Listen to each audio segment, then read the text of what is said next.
Hello, welcome. Let's start the Knowing Within Limits event. I'm Jussi Koitela and here is Yvonne Billimore. We are at the Frame office. Here you can see in the background there's a bookshelves and some colorful books. I'm wearing black shirt and black shirt on top of the black shirt.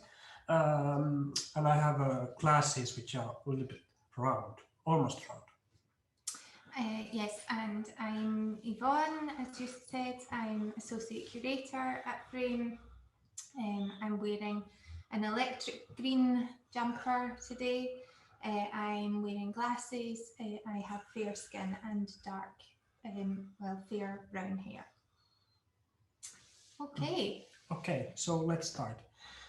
So we have in the beginning some basic instructions and housekeeping practicalities. So as it being maybe quite clear to you all, but I will just repeat something. This event is part of the Frame Contemporary Art Finland's Catering for Rehearsing Hospitalities Spring 2021 series on-site and online program that runs from mid-April to end of May.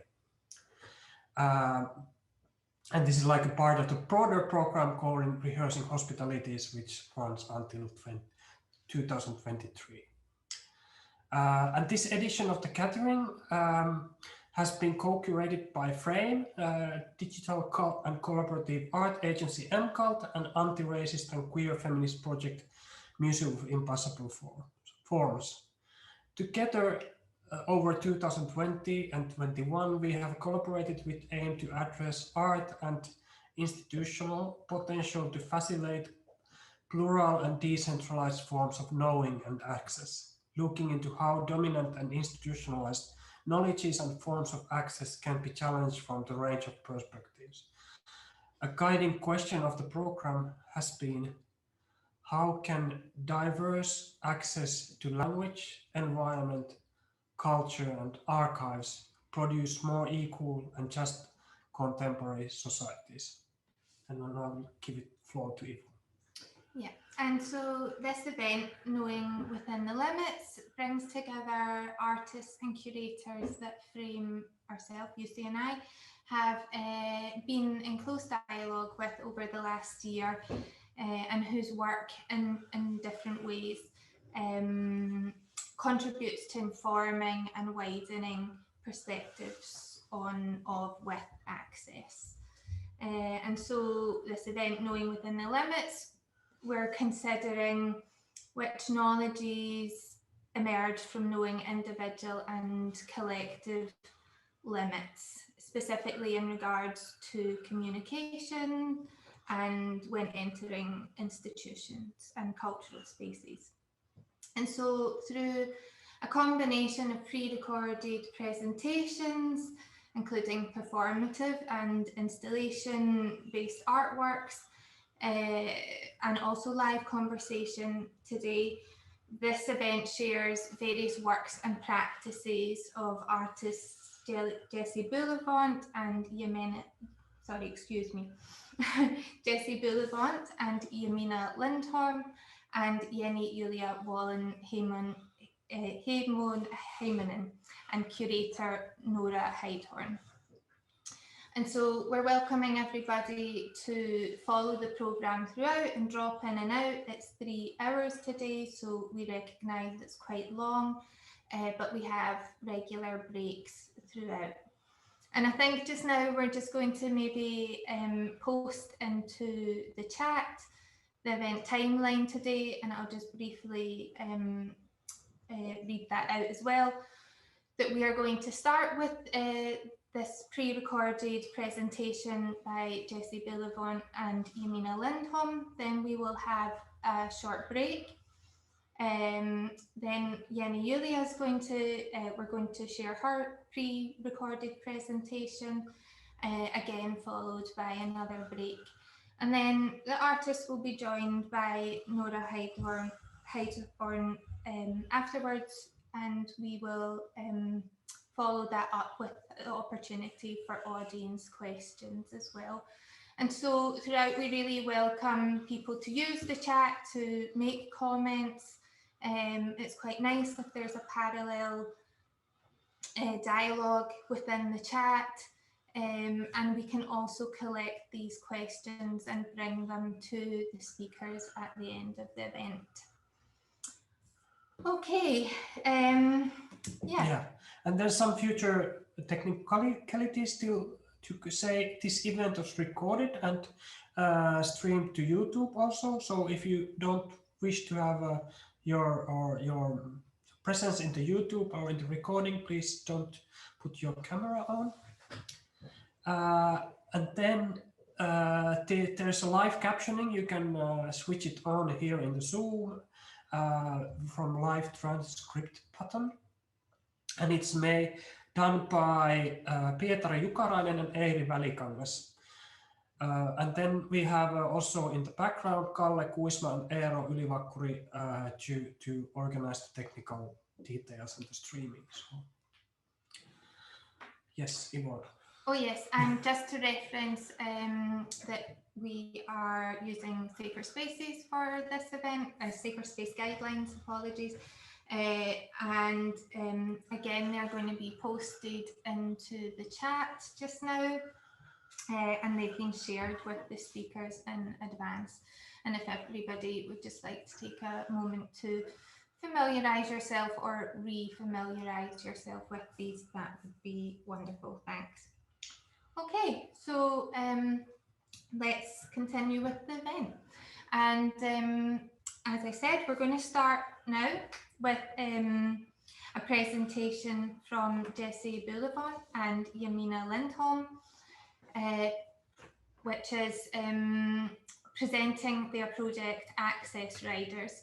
And this is a pre-recorded talk and it lasts about 40 minutes. Jessie Bullivant, they/them, is a Helsinki-based artist, writer and cultural worker originally from so-called Australia. They are interested in how various institutions are embodied. They are informed by legacies of institutional critique, reproductive labour and queer and crip discourse. And Jemina Lindholm, she/her/they/them, is a contemporary artist based in Helsinki. Her/their works revolve around the themes of intimacy, sickness and health and collaborative processes, often taking forms of video, photography or slightly choreographed encounters. At the moment, her/their main field of interest is in the intersection of contemporary art, sickness and crip theory. Okay, so yes, let's watch their pre-recorded video and I hope everybody enjoys this.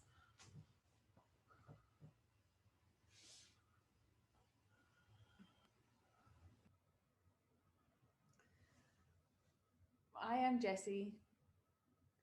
I am lounging on my grey couch in front of a white wall.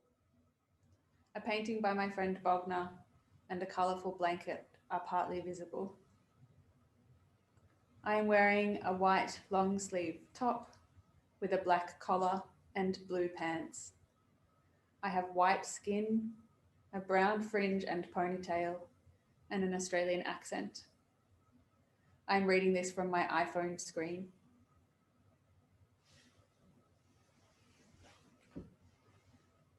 I am Jemina. I am in a separate room to Jessie. I am on my day bed.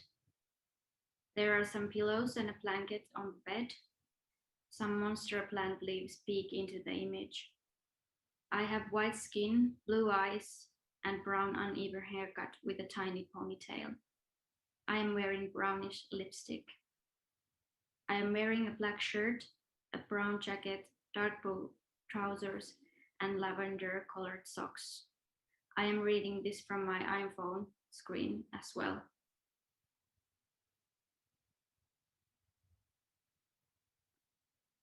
The date is April 16, 2021, and this will be aired on May 5, 2021. From now on, when we say we mean two people, Jessie and Jemina.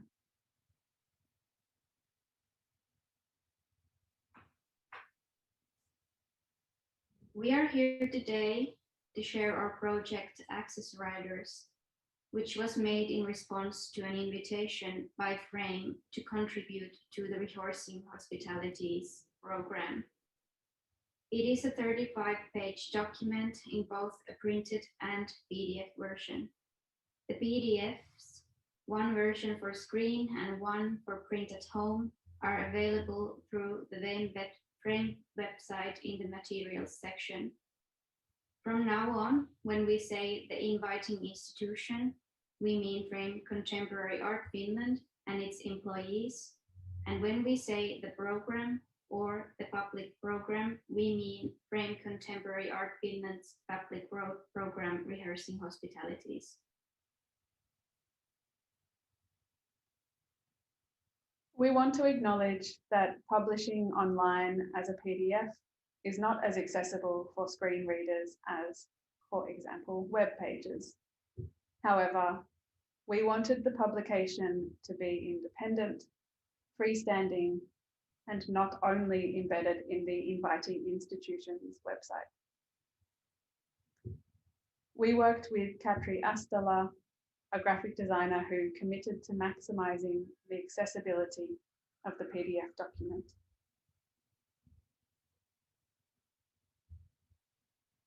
We began working together in January 2020.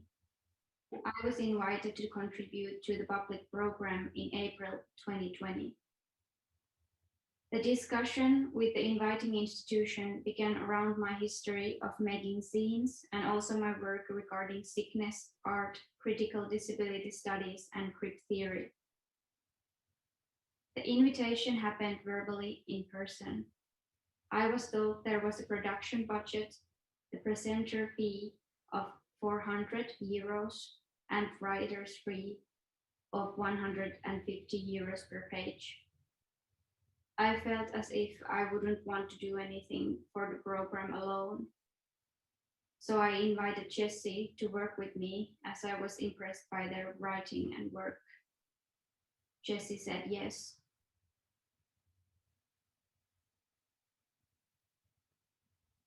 As we started to work together, we tried to get a grasp of what this program thematic of accessibility was and how to approach it.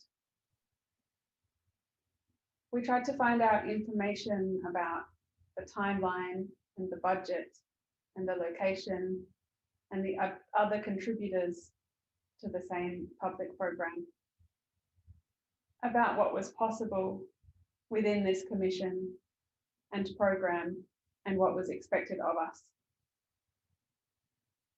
These questions were not easy to find the answers to. The program was not accessible to us. The academic language used to communicate the program was not accessible to us.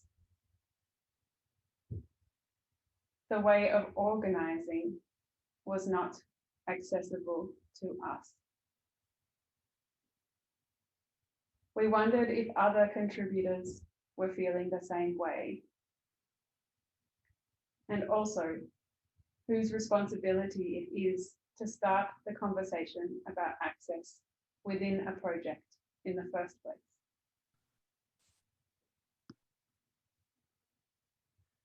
We discussed Johanna Hedlund's disability access rider. This is what they write about their own rider. Quote, over the last few years, I've received more and more invitations to speak and or perform at arts and literary institutions, often internationally. In doing these events, I've learned a lot about my own capacity and how working with institutions tends to go. So that we can work together better now, when I'm invited to somewhere, the first thing I do in response is send my disability access rider, end quote.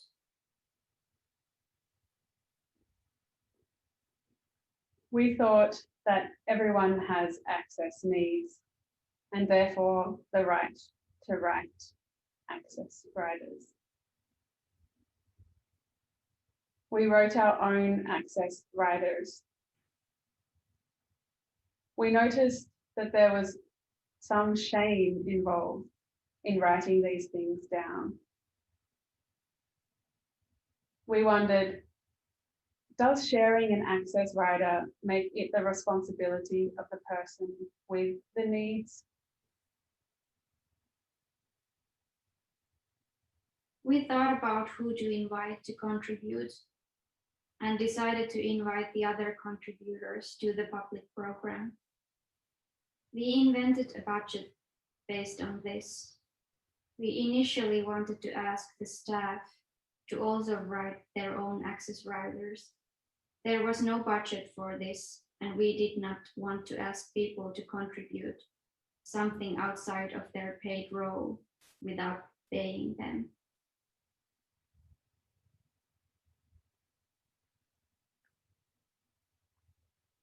At this point in the discussion, the pandemic happened.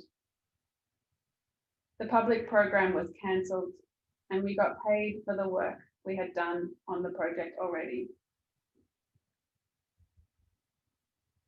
The public program was postponed until fall 2020, with the hope of still gathering physically. We invited the other contributors within the public program, as it was at that stage. We received 6 access riders as a response to our closed invitation, varying greatly from each other in content and in form.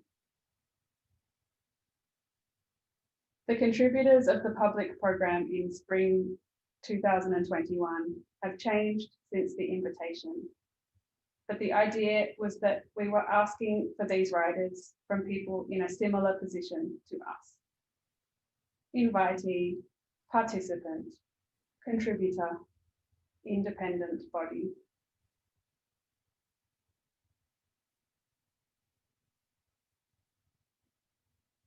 We want to acknowledge that by inviting those who were already in the program, we replicated a system of privilege.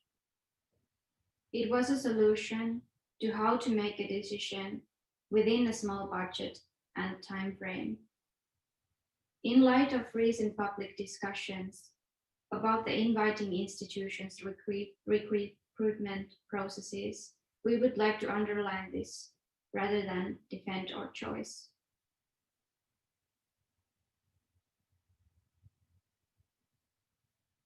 The invitations, riders, and our responses are compiled in the Access Riders publication.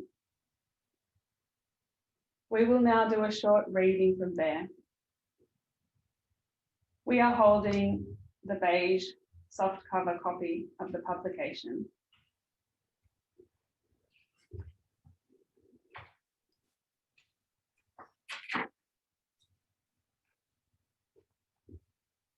Page 5. Subject, invitation, date, Thursday, 25 June 2020. Hello X. Below is a long invitation. We are asking for something from you. And if you are interested, you will be paid to contribute. The invitation is in English, but Jemina can also offer you a translation in Finnish. Tämä kutsu on kirjoitettu englanniksi. Jemina voi tarvittaessa kääntää kutsun myös suomeksi. Footnote 1. A full translation of the text in Finnish would have been better. Here, we made an assumption that all invited contributors are fluent and willing to communicate in English. We made this decision because Frame Contemporary Art Finland's Rehearsing Hospitalities program is mainly in English. Jemina, 30th, 10th, 2020. We are writing to you as a contributor to Frame Contemporary Art Finland's program Rehearsing Hospitalities, for which we are also invited to contribute. We are Jessie and Jemina. We are two people, artists, who are interested in grip and queer theory and practice. Accessibility is not a metaphor to us. This is our first time working together. We began working together in January 2020 with the initial aim of producing this project for the Rehearsing Hospitalities April event.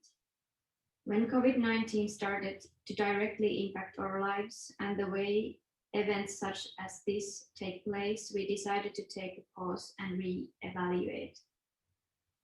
We have decided it is still important to proceed with this project. In the process of being invited by Frame to be part of this program ourselves, the following questions arose in our discussions. 1. Who has the responsibility to initiate conversation about access needs? 2. When do these conversations happen and whose resources are used? 3. What kind of tools do we have for these situations?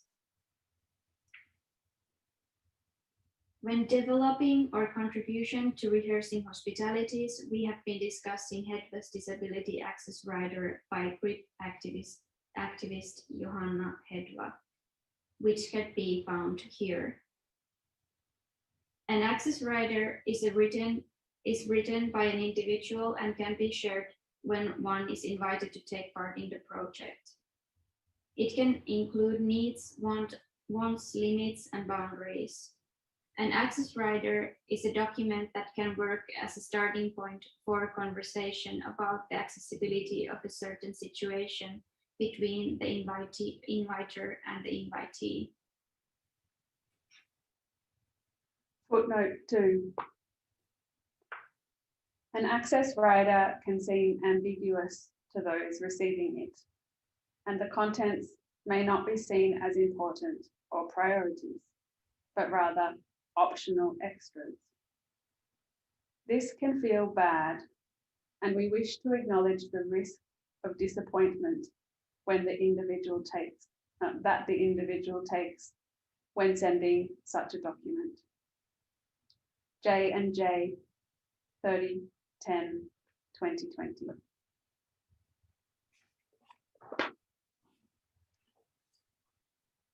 We are now officially inviting you to contribute to our project. Welcome. We have decided to ask you, an existing contributor to Rehearsing Hospitalities 2020, what your access riders would be for this event, or more generally, for when you are invited to be part of, present in a public program or any description. For example, an exhibition, a talk, an event, a workshop. Footnote 3, or any working relationship. J and J, 30/10/2020. We are inviting you each to write and contribute an access rider with your needs and access requirements. We will compile these and produce a small publication, which we will publish and share with Frame and distribute at the Rehearsing Hospitalities event in September 2020. Footnote 4, this event was further postponed due to the COVID-19 concerns and restrictions. At the time of publishing this document, the Rehearsing Hospitalities event is due to take place in spring 2021. You can decide what feels comfortable in terms of sharing publicly, and should not feel pressured to expose anything that does not feel good. The form and the style of the access rider may vary, and it doesn't have to follow any specific guidelines. You can use this space to address issues in relation to accessibility in a way that feels suitable for you. We noticed when writing our own access riders that it is hard to feel entitled to our needs and to articulate our boundaries. We have attached our access riders to this message to share with you. You can take a look at them if you wish. Please note, as individual freelancers, we have no capacity to fulfill your access rider. Footnote 5. I would note that upon reflection, this wording might be misleading. When we wrote it in June 2020, I think we wanted to articulate that we are not taking responsibility for Frame's practices.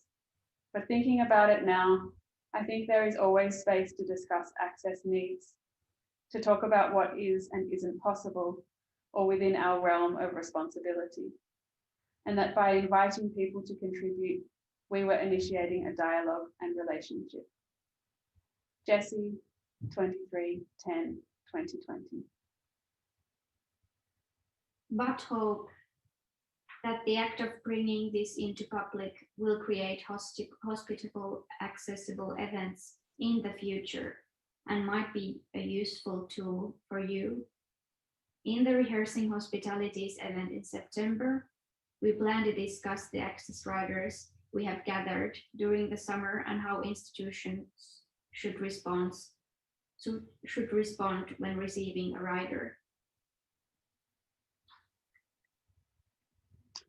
Footnote 6. Read the re-invitation section, pages 25-33, for examples of how we responded to the riders we received. This is an example of how institutions might approach the task if they receive an access rider. J&J 30/10/2020.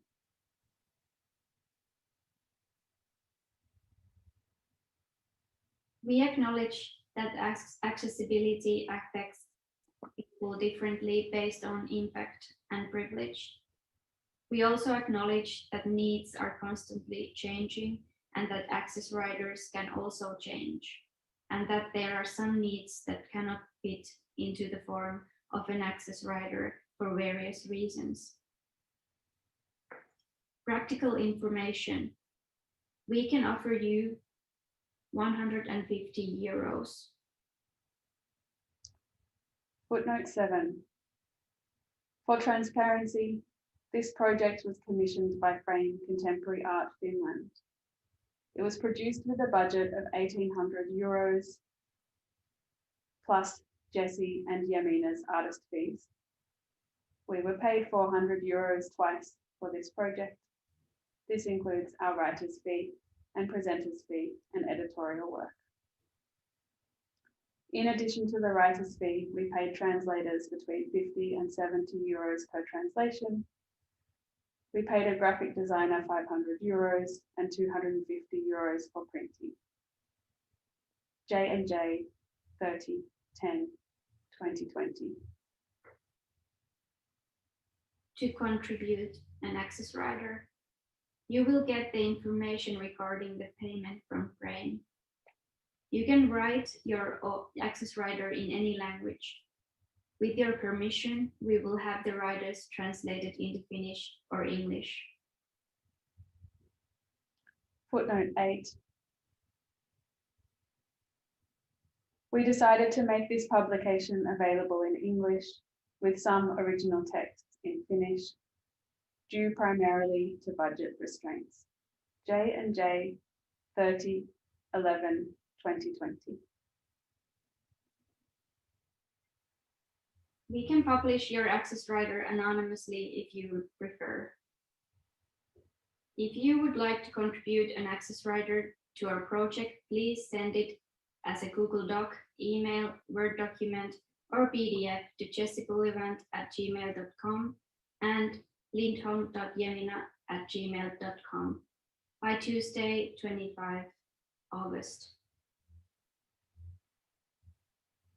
If you would like to ask any questions, discuss, or need assistance with writing, you can contact us by email or to arrange a Skype or in-person meeting. Since we are two people working together, we may take up to 1 week at the most to write you back. You can send us anonymous feedback via this link. Sincerely, J&J.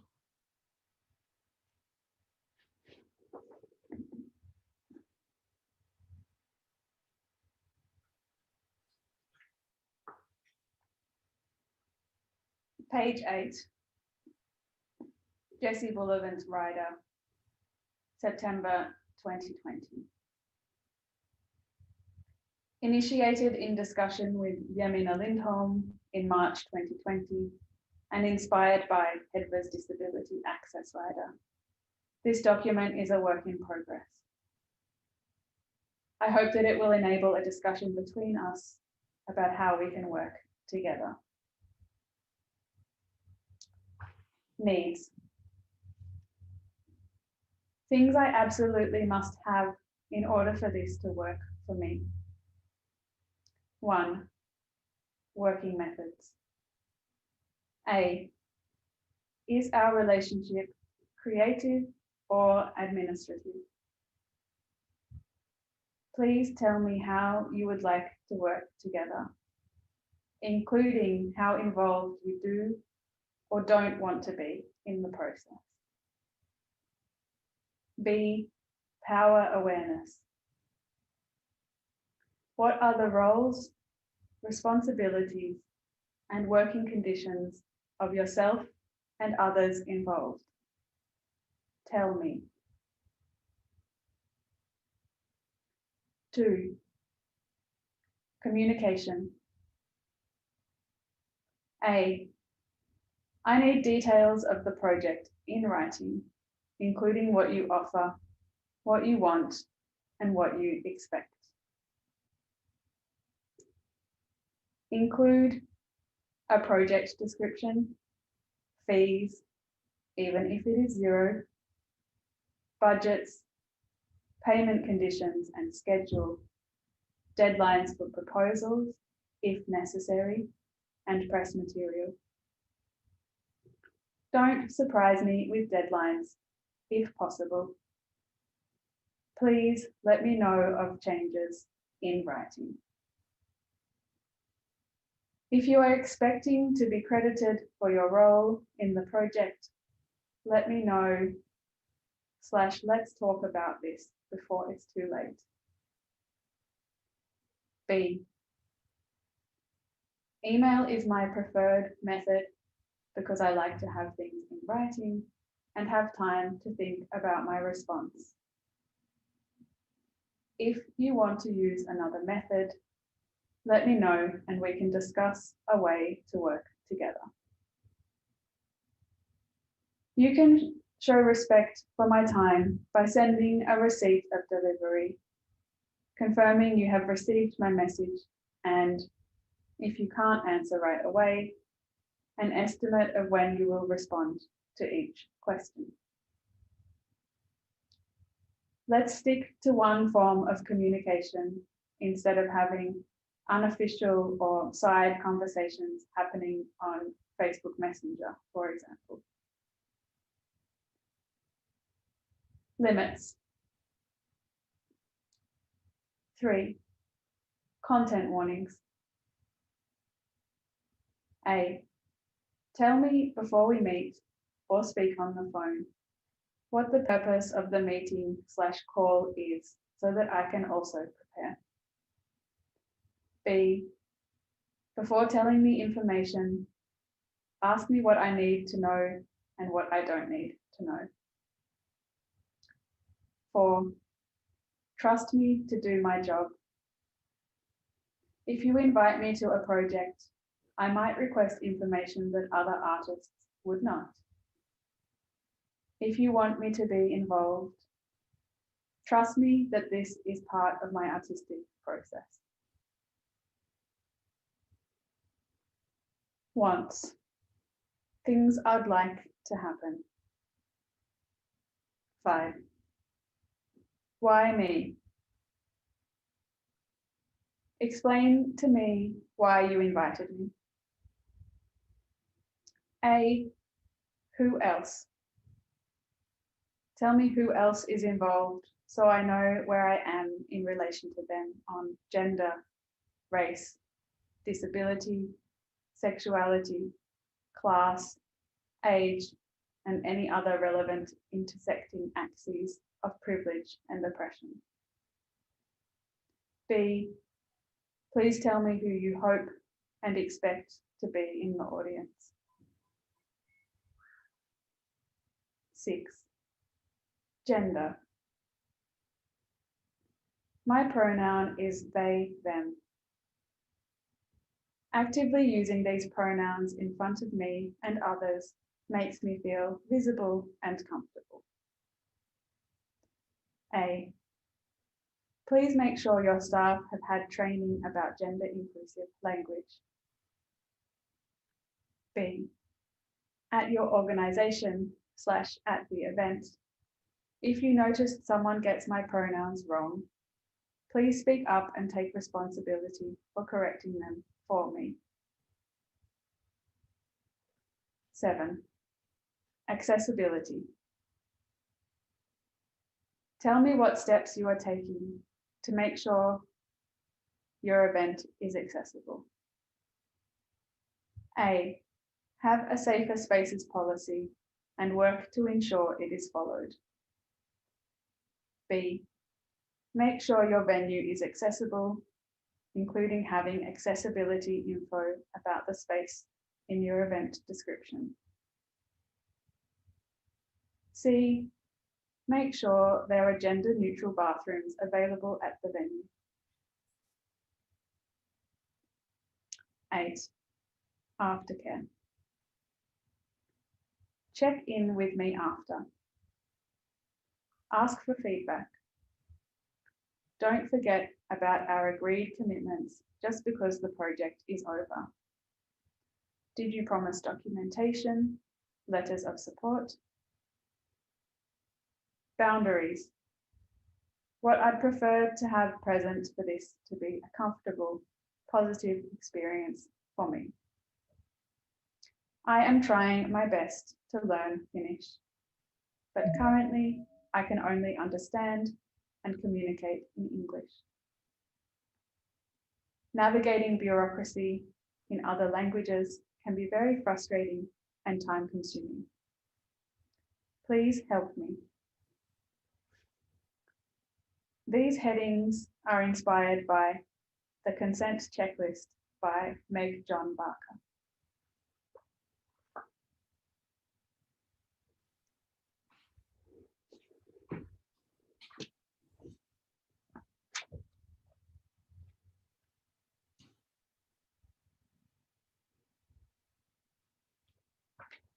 We'll go back to the story for a brief moment. All riders were received by the inviting institution within the communication about the institution to the other contributors. All riders were neither delivered or acknowledged directly.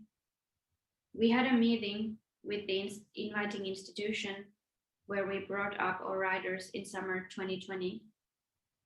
This was the first time we discussed them together. The situation was emotional. We received and signed our artist contracts and writers' contracts after this meeting. Shortly after this meeting took place, the fall public program was postponed again in the light of increasing restrictions. The new date in spring was not set.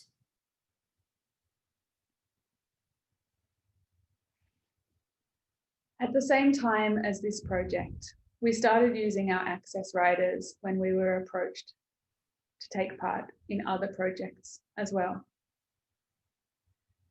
It was interesting and at times disheartening to see how people responded to our access riders and how they functioned in action. We found that people often did not know how to respond. They either took it as an opportunity to talk about stuff they had been doing in their organisation or to speak generally, rather than addressing the specific needs it outlined. We believe that saying out loud what is not possible is just as important as saying what is. We have realised that the access riders don't take the place of a discussion about needs, but should rather act as an initiator of or companion to a discussion. So, as part of this project, we decided that we would also practice and demonstrate how one might respond when receiving an access rider. We wrote responses via email to the contributors to access riders and included them in the publication. Jemina will now continue the reading.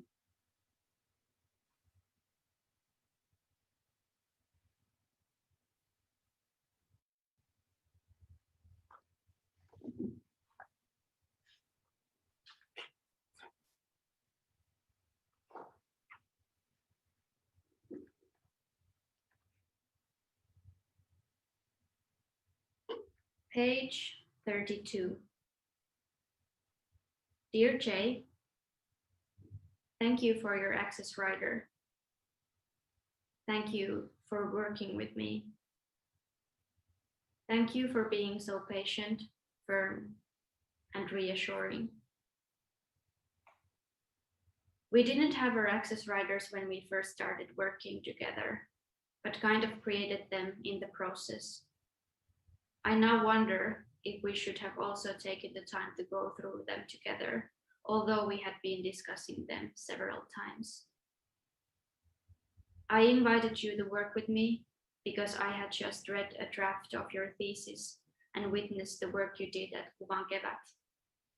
I liked your thinking and way of writing. I thought we had something in common in our work and was eager to explore it if you would also be willing to do so. I acknowledge that I had the power to invite you to this process. I now also wonder if asking somebody to work with you in a bar, drinking glöggi, is the right way to do it. I am sorry that it has been such a long and draining process for the both of us, and that I couldn't at the beginning provide you with all the info you say that you would need in your access rider. I also acknowledge that I haven't always managed to keep the deadlines, and that the workload has at times been more on your shoulders. And I am sorry for that. I understand that this is not right, and that is why I promise to be better at my time management. I have read through your access rider several times, and I always stop at the very beginning. What is our relationship? Maybe this question was not targeted at me specifically, but I have a hard time answering. I think we are friends who sometimes work together. I also feel that we have fallen more deeply in friendship during this process. And that is something I am very happy and proud of. I am so happy that you sent me that message a couple of years ago asking if we could meet and have a coffee. I am so happy we met and that you are in my life, work or no work. I hope I have been a sensitive and responsible working pair, sometimes more, or less than others. But reading your access rider, I have an urge to be better. I appreciate how you've described all the things with such care and detail. That is very generous and assertive. I appreciate your communication skills and the way you are with people.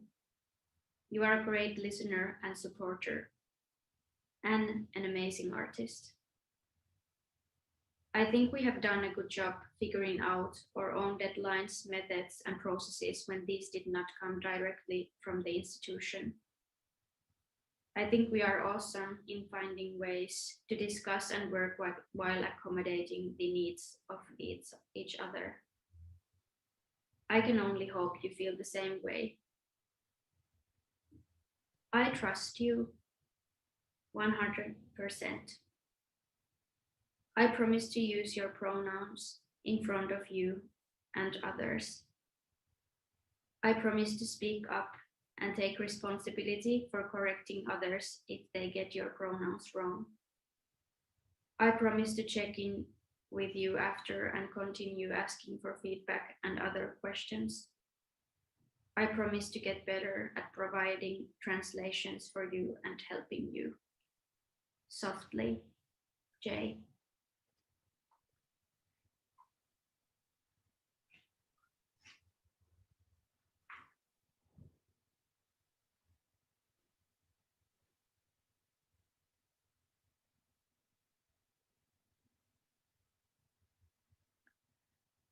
We will now end the reading and continue with the story.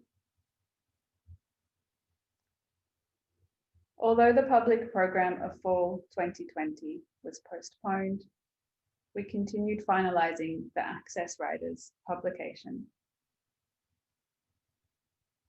Around this time, the inviting institution inquired about using the unfinished publication in some internal discussions related to anti-racist work in arts and cultural organisations in Finland. We agreed that they could use mine and Jemina's access riders for this purpose. But we have complex feelings about our riders being used this way. We imagine access riders becoming a tool for both independent artists and the institutions working with them. We hope that these discussions lead to actions.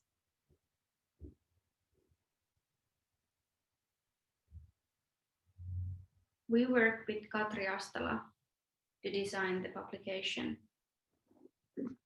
We wanted to work with the graphic designer who had experience in or a willingness to make accessible design. We made this explicit in our first email to Katri. At the very beginning of working together, Katri asked us very clear and thorough questions about our needs and wishes. We were grateful to experience her way of working.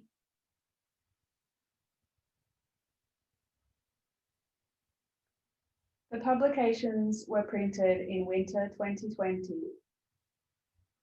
Jemina picked up the copies of the publication from Katri soon after printing. The copies were delivered to the inviting institution in March 2021. We had the budget to print 100 copies, which have been distributed to the contributors, the inviting institutions, partner organisations, and a few independent libraries and organisations. We are still not sure if this is an artwork or administration or activism. We want to thank the other contributors who shared their access riders with us. Thank you, Yvonne and Jussi, for your support. Thank you, Jessie. Thank you, Jemina.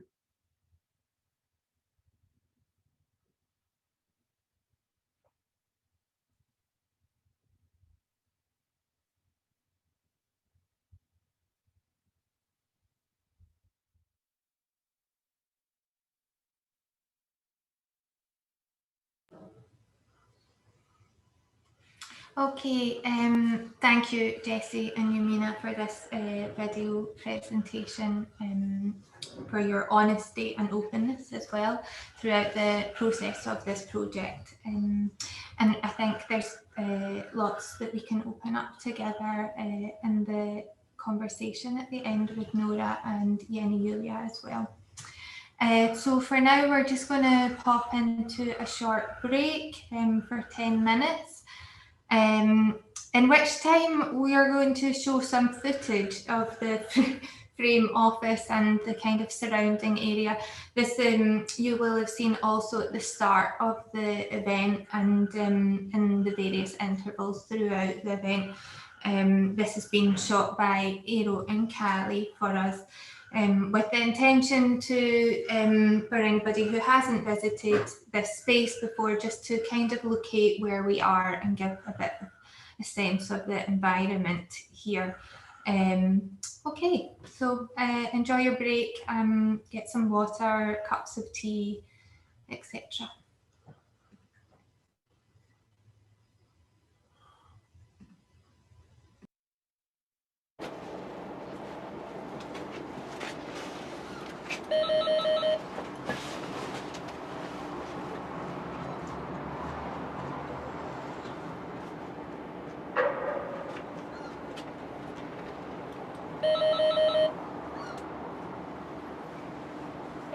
Hei, ollaan tulossa Yvonneen tapaan.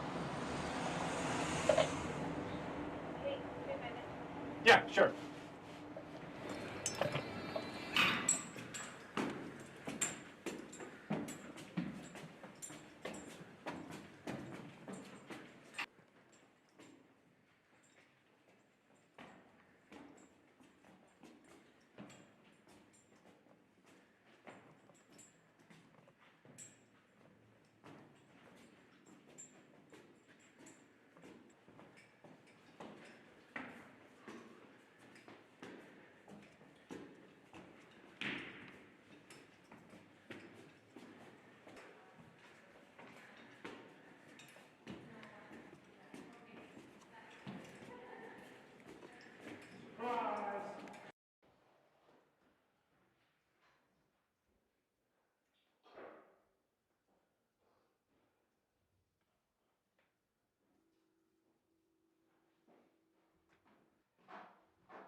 Hei, ollaan tulossa Yvonneen tapahtumaan. Yeah, sure.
Welcome back. Hope you enjoyed the break. Now we have a second part or second presentation of the event by artist Jenni-Juulia Wallinheimo-Heimonen. Jenni-Juulia is presenting Illusion of Choice, a three-part speech performance that deals with accessibility from the point of view of communication. In each act, she reflects on previous works, including He Could Never Say Too Much Like Others, an installation based on interviews and short film about musician living with a stutter. And Otherwise, You Lose Street Credibility, a documentary featuring a 73-year-old activist with cerebral palsy living with a severe speech impairment. The context of the self-expression and accessibility, she brings attention to the consequences of pandemic for disability culture in the world in pervasive inequality.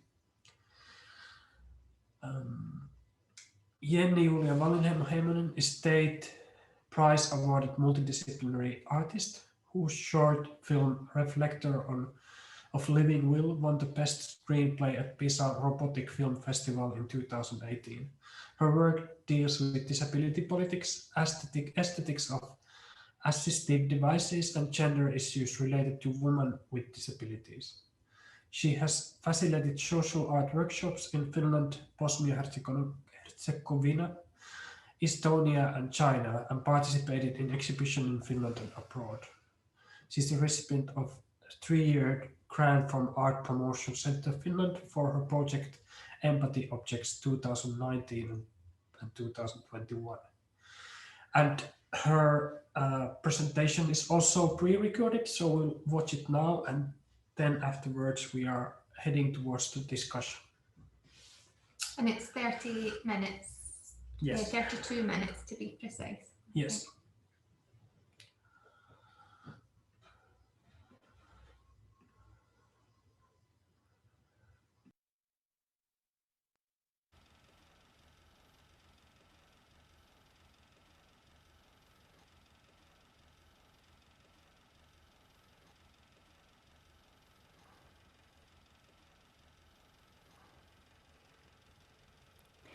In the story by Peter Bichel, the man was overcome with rage. Always the same table, said the man. The same chairs, the bed, the picture. Now it's changing, he shouted. And from now on, he called the bed a picture. The table he called a rug. The chair he called a clock. The newspaper he called a bed. The mirror he called a chair. The clock he called a photo album.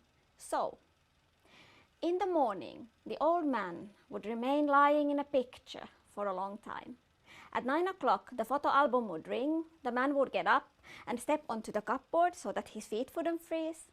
Then he would take his clothes out of a newspaper, get dressed, look in the chair on the wall, sit down on the clock at the rug, and leave through the mirror until he came to the table of his mother. But this is not a funny story. It began sadly and it ends sadly. The old man in the grey coat could no longer understand people. That wasn't so bad. Much worse was that they could no longer understand him. And therefore he said nothing more. He was silent, spoke only to himself, did not even greet them.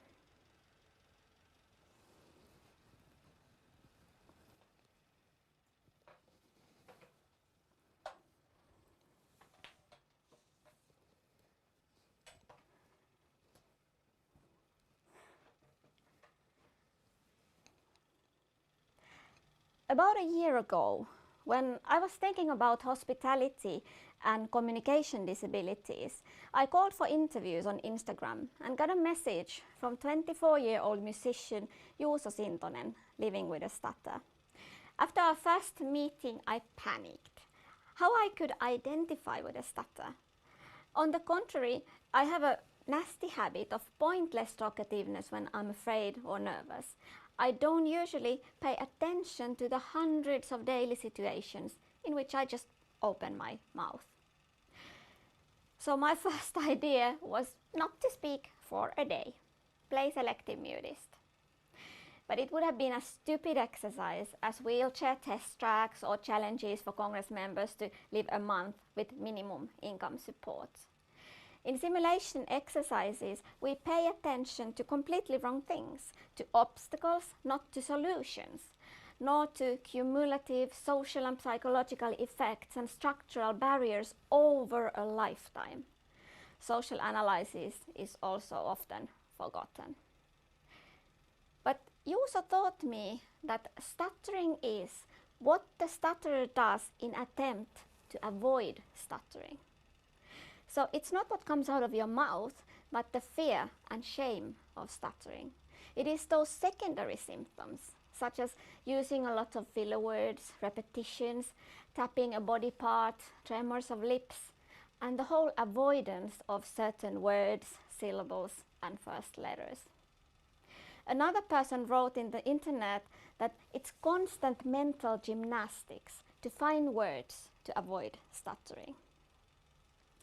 So I did an exercise. Instead of mutism, I tried the old ship is full of game, where you have to come up with words starting with a certain initial letter, like ship is full of tomatoes, toys, trains, tampoons.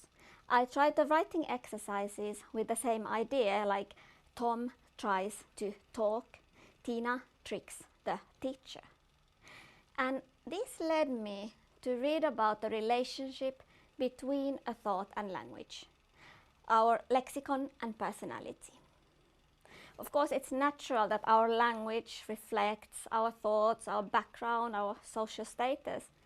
But what I found most interesting is that what if you always say, for example, that I don't like it, because you can't get more emotional, I hate it, out of your mouth due to stuttering? Do you start to hate less? And what if you use communication languages like the bliss, or devices with a very limited vocabulary? Stutterers themselves describe that the whole avoidance of talking at all narrows the image you give of yourself. And then you have a narrow social image. When you want to paint it, you don't use the colors you love, but the colors that are closest to your hand. That there is a constant conflict between the rich internal speech and very limited outward communication.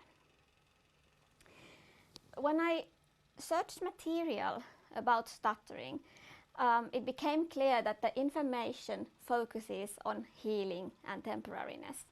If a child begins to stutter, the strongest assumption is that they will get rid of it in speech therapy. When Joe Biden won the election, Finnish Stuttering Association commented that it is unfortunate and harmful to elevate people who have exceeded their stuttering as stuttering role models. That it would be more encouraging for young people to have role models who continue to stutter and thrive in life. As we discussed with Juuso about his years in speech therapy, I had a familiar argument that the therapy may increase the feelings of not being accepted, not being good enough just as you are.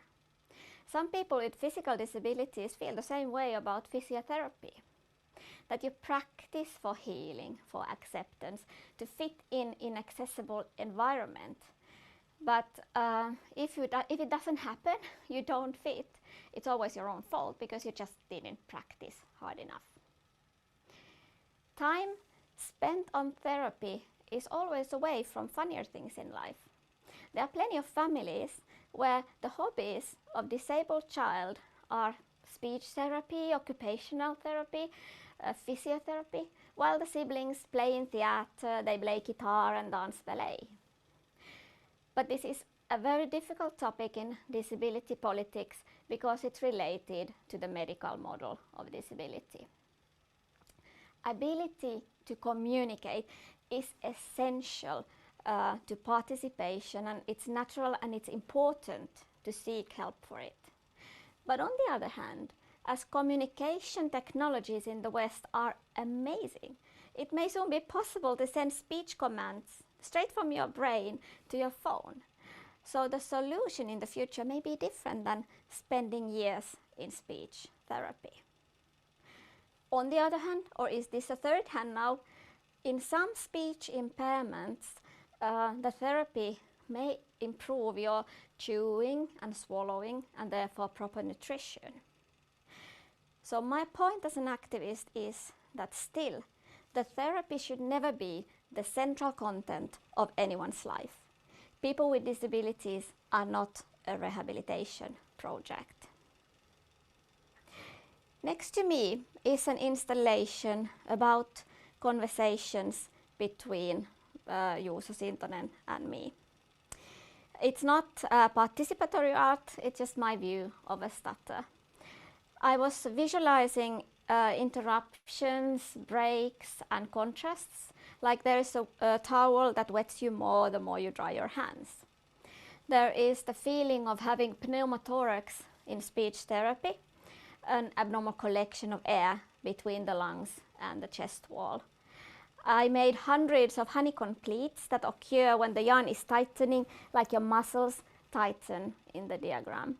Then there's plenty of tongues, because in the history, stuttering was believed to be a consequence of too big or too weak tongue.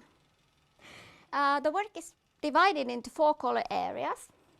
There is black, bullying and outwardness, red, shame, blue, therapy, and yellow, future. And in addition to this installation, we made a short film about how studying and music helped Juuso not to be so afraid of life.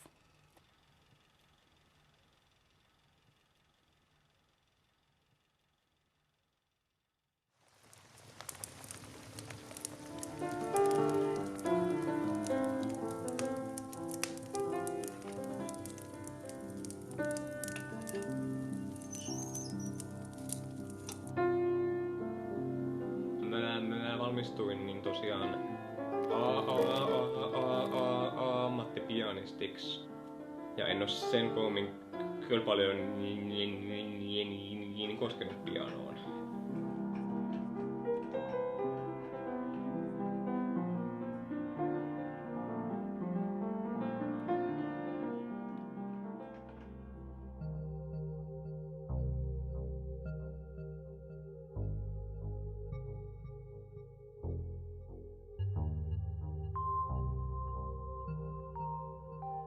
Mä olin ehkä 4-vuotias, kun mä menin mun äidin kanssa metsään,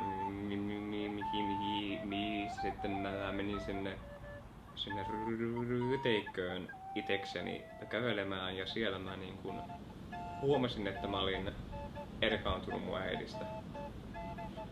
Ja sitten niin mulla tuli siinä joku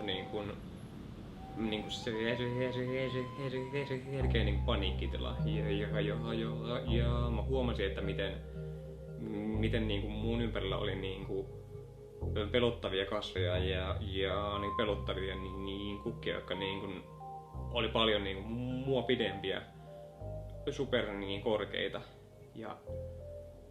Ja mä muistan, että taas ollut se yksittäinen niin kuin tapahtuma, jonka johdosta mä olisin alkanut änkyttää. Se ei välttämättä itsessään ollut niin kuin muuta kuin sitä, että tuli niin kuin vanhempansa hylkäämäksi niin pieninä tavallaan. Et se on jäänyt niin kuin ehkä käsittelemättä siinä tilanteessa ja se laukasi sen sitten se änkytyskeino. Et sehän näkyy ihan niin kuin aivokuvissa, että niin kuin änkyttäjän aivot niin toimii eri tavalla kuin neurotyypillisen ihmisen aivot.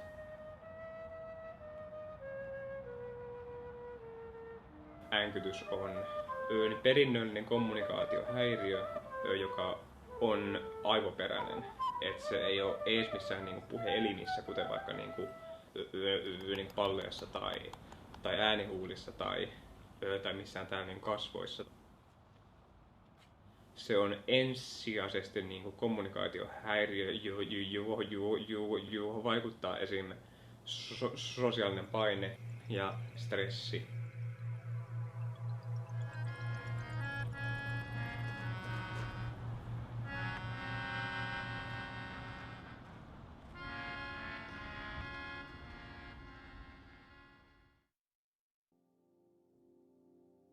Kouluaika oli mulla niinku hyvin leimallisesti negatiivista aikaa, niin koska mua kiusattiin se koko 7 vuotta.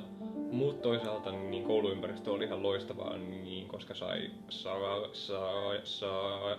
niin opiskella. Ja niin musiikkiluokan kautta sai paljon niin musiikillista niin kokemusta, että mä olin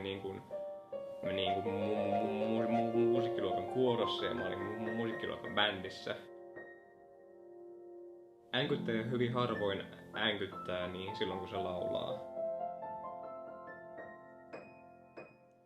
Mulla on aika vähän mun muistissa näitä onnellisia juttuja, koska mä oon elänyt tavallaan niin paljon siinä mun traumassa. Elämme kovia aikoja, ystävää hyvää. Lukiossa mulla on tullut sitten paljon hyviä kokemuksia. Se oli ilmaustaidon lukio, niin pääsin siellä sitten toteuttamaan mun taiteellista hulluutta.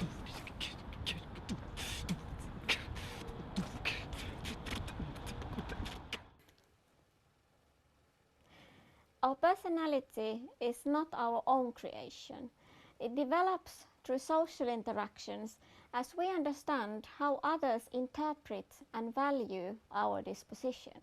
If you can't communicate fast in real time, you receive less response and more feelings of being rejected. The ultimate goal of communication is to feel that others affirm your presence. If we think of time when pen and paper were a luxury and only a few could read and write, people with severe communication disabilities had to contend to the roles given by family and society. And I want to tell you now about an artist in Finland who bursted out from this given role later in life. In 2016, Finnish government attempted to take away personal assistance from people over the age of 75.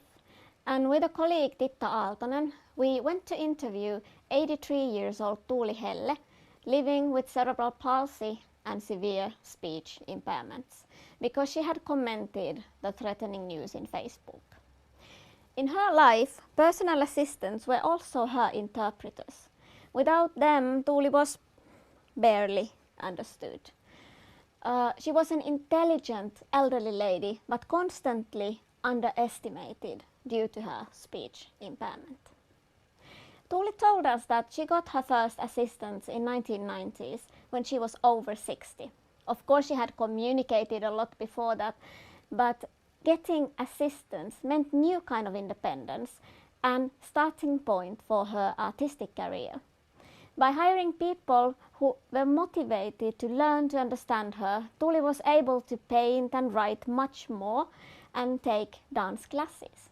She wrote 2 collections of poetry and performed at Olotila, a dance project that was awarded as the Theatrical Act of the Year in 2000.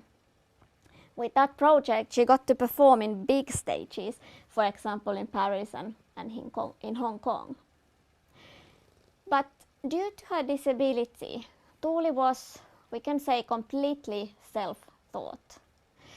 In her biography, she tells that when I was 5 and told my parents that I was going to be a dancer, I didn't understand why they looked so confused. My early childhood was happy, but then the society in its wisdom freed me from compulsory education. And that decision isolated me slowly from my age mates. But despite of the fact that Tuuli was not accepted to any school in 1940s, she learned to read and write by herself and took writing classes later in life. About her own disability, she wrote beautifully, like, I was meant to come to the celebrations of life in exactly this party outfit. It's a kind of employment contract for me. I'm not sure that the counterparty expects extravagant gratitude for hiring me. Life, I think, is primarily a task, not a prize. Removing personal assistance from Tuuli would not have meant only less communication, but the end for her artist practices. Due to Finnish care crisis, the staff in housing units is changing frequently and has no time nor means to help people with non-mandatory activities. All these talks about services that help people to reach their full potential are just pretty guidelines.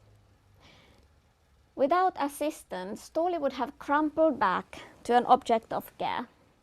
She would have been isolated again, spending time worrying if anyone understands her wishes to correct the sitting posture or get a glass of water. And the reason for this attempt to change the law was mainly jealousy, because in Finland, people who have impairments due to so-called natural aging are not entitled to personal assistance, and people with disabilities should never have anything better. Still, it was difficult to get the politicians to see a big picture where a really small group of severely disabled people got their independence in 1990s, while the grannies and grandpas without disabilities had symbolically done whatever they like since their teens. In Finland, assistive communication methods like the keyword signing did not come available until 1980s. First project about bliss language started in 1977, and the first talking synthesizers for people with speech impairments did not come available until late 1980s. And just as a funny anecdote, those synthesizers had only male voice for many, many years, meaning that also young girls and women with speech impairments would sound like, "Hello, I am Jenni-Juulia, nice to meet you." I will now show you a few minutes about our interview with Tuuli.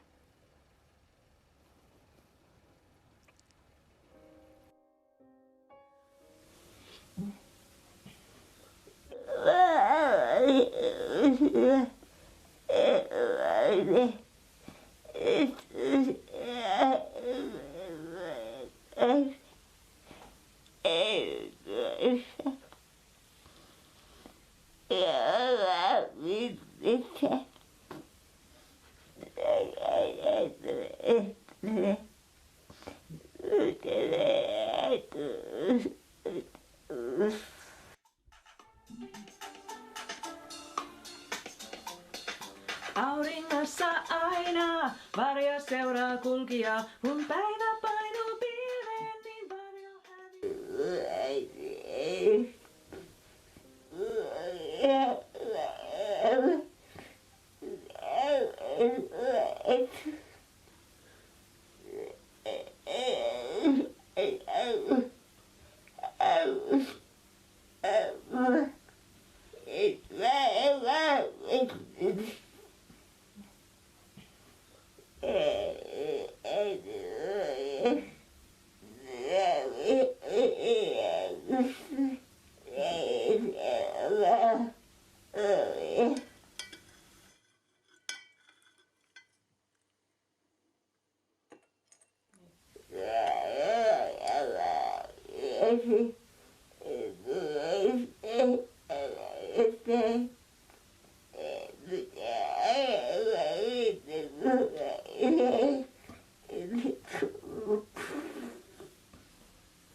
Hommahan on meillä oma tietä taapertaa, kun naapurisi siinä jo toisen retin saa. Maailmassa monta on kiusallista asiaa, se ällistyttää kummastuttaa tuota kun kijaa.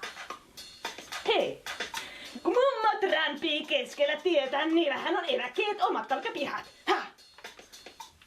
Ja hoidot ja palvelut mun verolla maksetut. Miksei ne pysy siellä? Eikä hallituskaan ole mitään aikaan saanut vielä.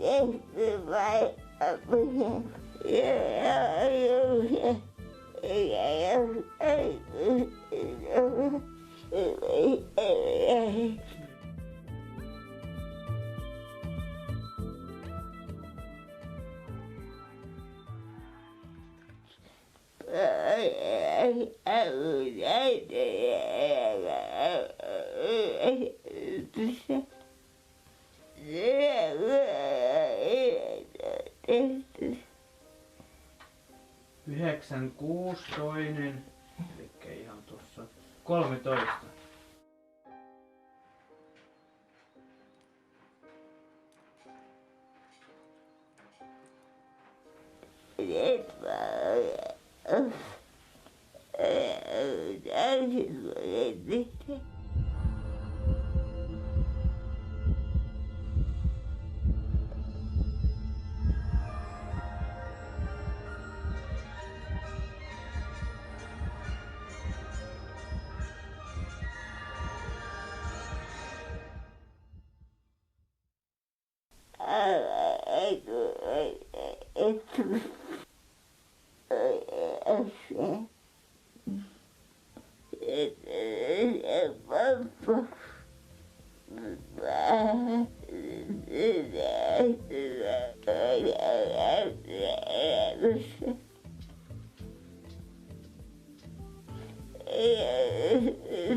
Communication is a political theme in these weird times.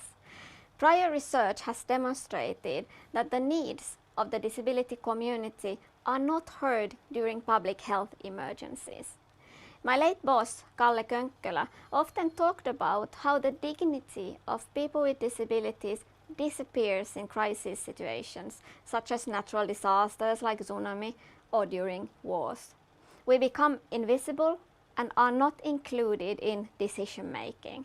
And therefore we become even more vulnerable to ill treatment, violence and discrimination. Still, I think that the worst is that in crisis situations, old-fashioned, outdated thinking of inferiority of people with disabilities returns. This pandemic has spread so quickly and so dramatically that many states have prioritized medical care. And against key principles and ethics of medicine, categorical guidelines have been made to deny intensive care and ventilators on the basis of disability without individual assessments. Disability organizations have tried to oppose these eugenic guidelines, but the topic has received little or no attention. Personally, I've been thinking about Tuuli Helle, who passed away in 2018. Would you have managed to convince the doctors that her life is worth saving? In United Kingdom, 60% of COVID victims have been with disabilities and chronic illnesses. One study found that people with intellectual and communication disabilities are 3 times more likely to die from COVID-19 than people without such features. A brand new study called Americans with Disabilities in the Midst of Pandemia that was released a month ago gives a lot of examples of thoughtlessness and lack of communication between service providers and disability community. For example, locally in some small areas in US, paratransit cars, we call them wheelchair taxis here, do not deliver or pick up customers from the testing sites. So some wheelchair users have not been tested at all.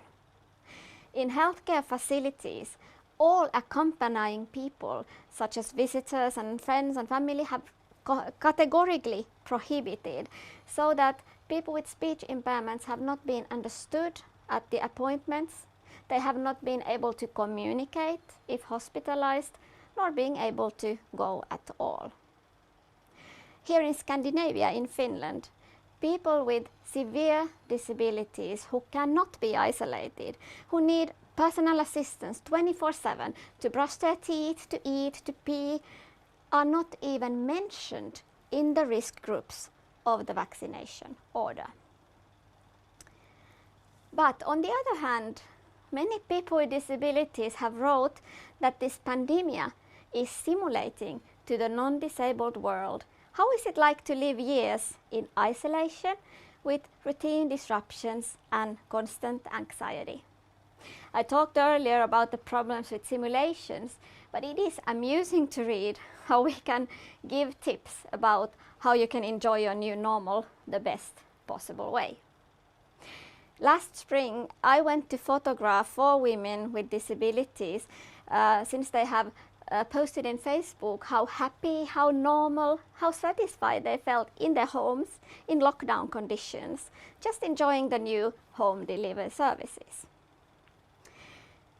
I claim, and my experience is, that the pandemic has been a victory for adult distance learning and, surprisingly, to disability art networks. I'm a privileged person, and earlier I had a chance to visit an international disability art festival maybe once a year or maybe every 2 years. But during the last year, the newsletters that I follow offer me lectures, online events, film festivals and discussion groups about my favorite topic. And before that, I have never ever been able to participate in so many disability-related events from here, from my studio, while I'm just pursuing new works. And most are free of charge, completely. In Finland, disability art festivals that we have 4 are mainly insider events, even we are welcoming everyone. But people who don't have close contacts to disability culture may find it scary to come to sit in the audience among people with disabilities. So my dream is now that the mainstream art field, and especially the audience, would also find all the material available online now and become interested in what disability arts is all about. It's about disrupting purity and celebrating alternative ways of being a human. And by the way, from your own couch, it's perfectly okay to laugh in the wrong place. Finally, every single guide about communication mentions engaged listening as number one, the most important part of communication. Listening is crucial when it comes to people with speech impairments and minority issues in general. Effective communication is a prerequisite for being present in the world. Participation restrictions and structural barriers cannot be removed without listening first, whether we are talking about individuals or society.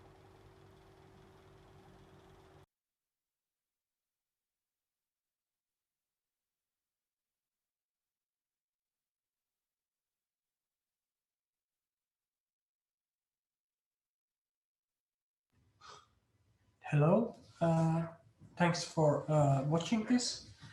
So I heard Jenni-Juulia wish to have a short chat with Juuso after the video now still. So are you ready to do it now? I hope, because it would be better to take it now before the break. Okay. So if you also can join us with the video or with the sound, Jenni-Juulia, just go on.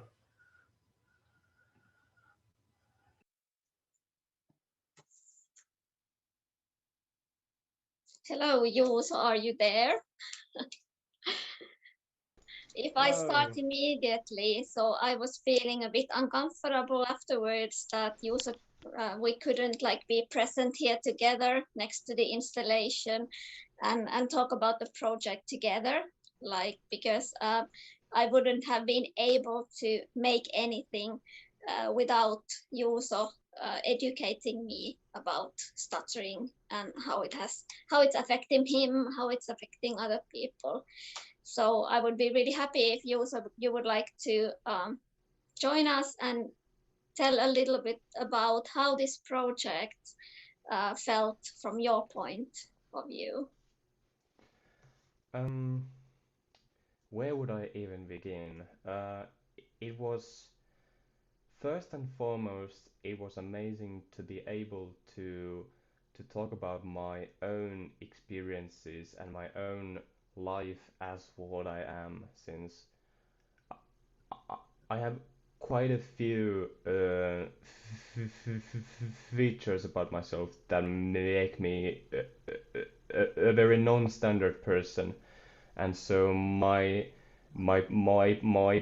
personal full experience is hardly ever really communicated to an outside world, and an arts project like this was able to do that, and to some extent at least, give out a facet of who I am and what I'm like.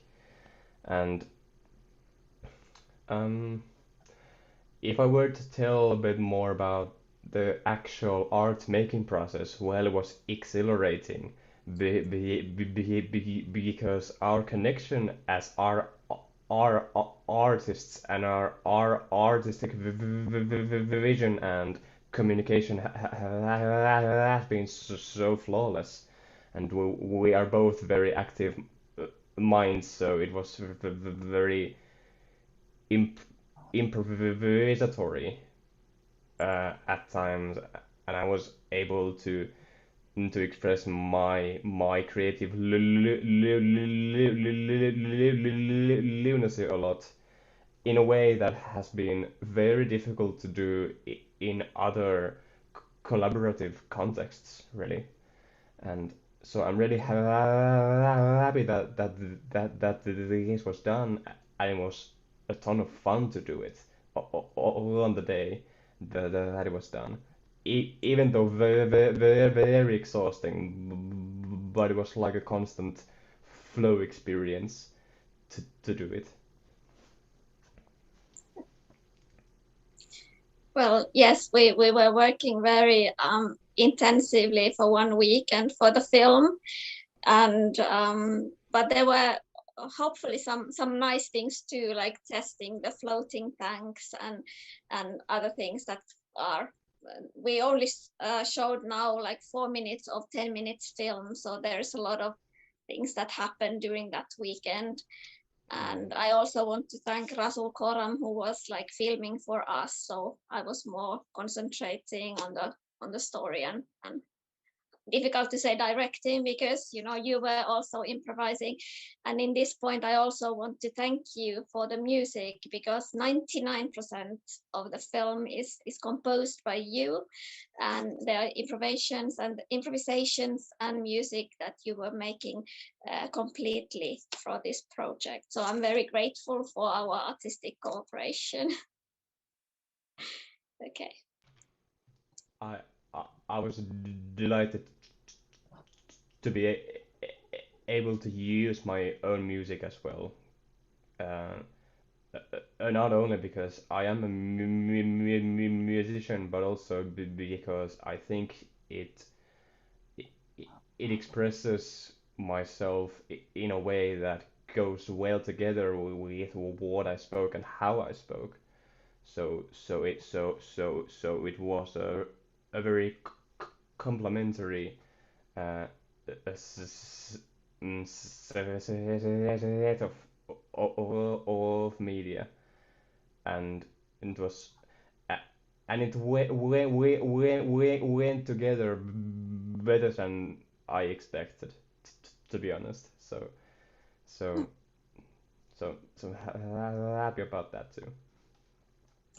Maybe we'll do the stuttering music someday, as we planned, like Oh yeah. to use stuttering as an inspiration for music. Or Oh, that would be so complicated as rhythmic ideas, but it could be work as a like progressive rock type of thing. But yeah. Thank you so much, Juuso. It was great pleasure working with you. I'm so happy that you answered my call in the Instagram. Thank you. Yeah. So thank you very much. Likewise, it's been great. Okay. Thank you, Jenni-Juulia and Juuso, for joining in quickly. Now we will have another break until 5 p.m. Helsinki time. So you have like 10 minutes to get coffee or to see the views from the frame, around the frame. Welcome back at 5 o'clock in Finnish time. Thank you.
Okay, hi everyone and welcome back. We are about 2/3 into this event, and so we're into the last hour. So far we've had presentations by Jessie and Jemina and also Jenni-Juulia. Thank you both for sharing these with us. And in this section, we're joined by curator Nora Heidorn for a group conversation with the artists about their work. So Nora Heidorn is a curator, researcher and lecturer undertaking a PhD at the Royal College of Art in collaboration with Birthrights Collection in London. Her curatorial practice is led by rigorous interdisciplinary research in the intersecting fields of gender, race, health and reproduction. And in this conversation, Nora and Jessie and Jemina and Jenni-Juulia, and perhaps also at points joined by myself and Jussi, will take some time to reflect on and discuss the artists' presentations, as well as open up wider discussions around accessibility in the art world. Some questions that you posed beforehand were, what tools and practices, such as access riders, do we already have? How could these be better incorporated into working processes in the cultural field? And so this discussion will attempt to move between the micropolitics of the individuals and collectives working for accessibility and larger institutional structures that can be slow or even resistant to change. So welcome to the discussion, Nora. And also, I think we should pin the videos of Jessie and Jemina and Jenni-Juulia.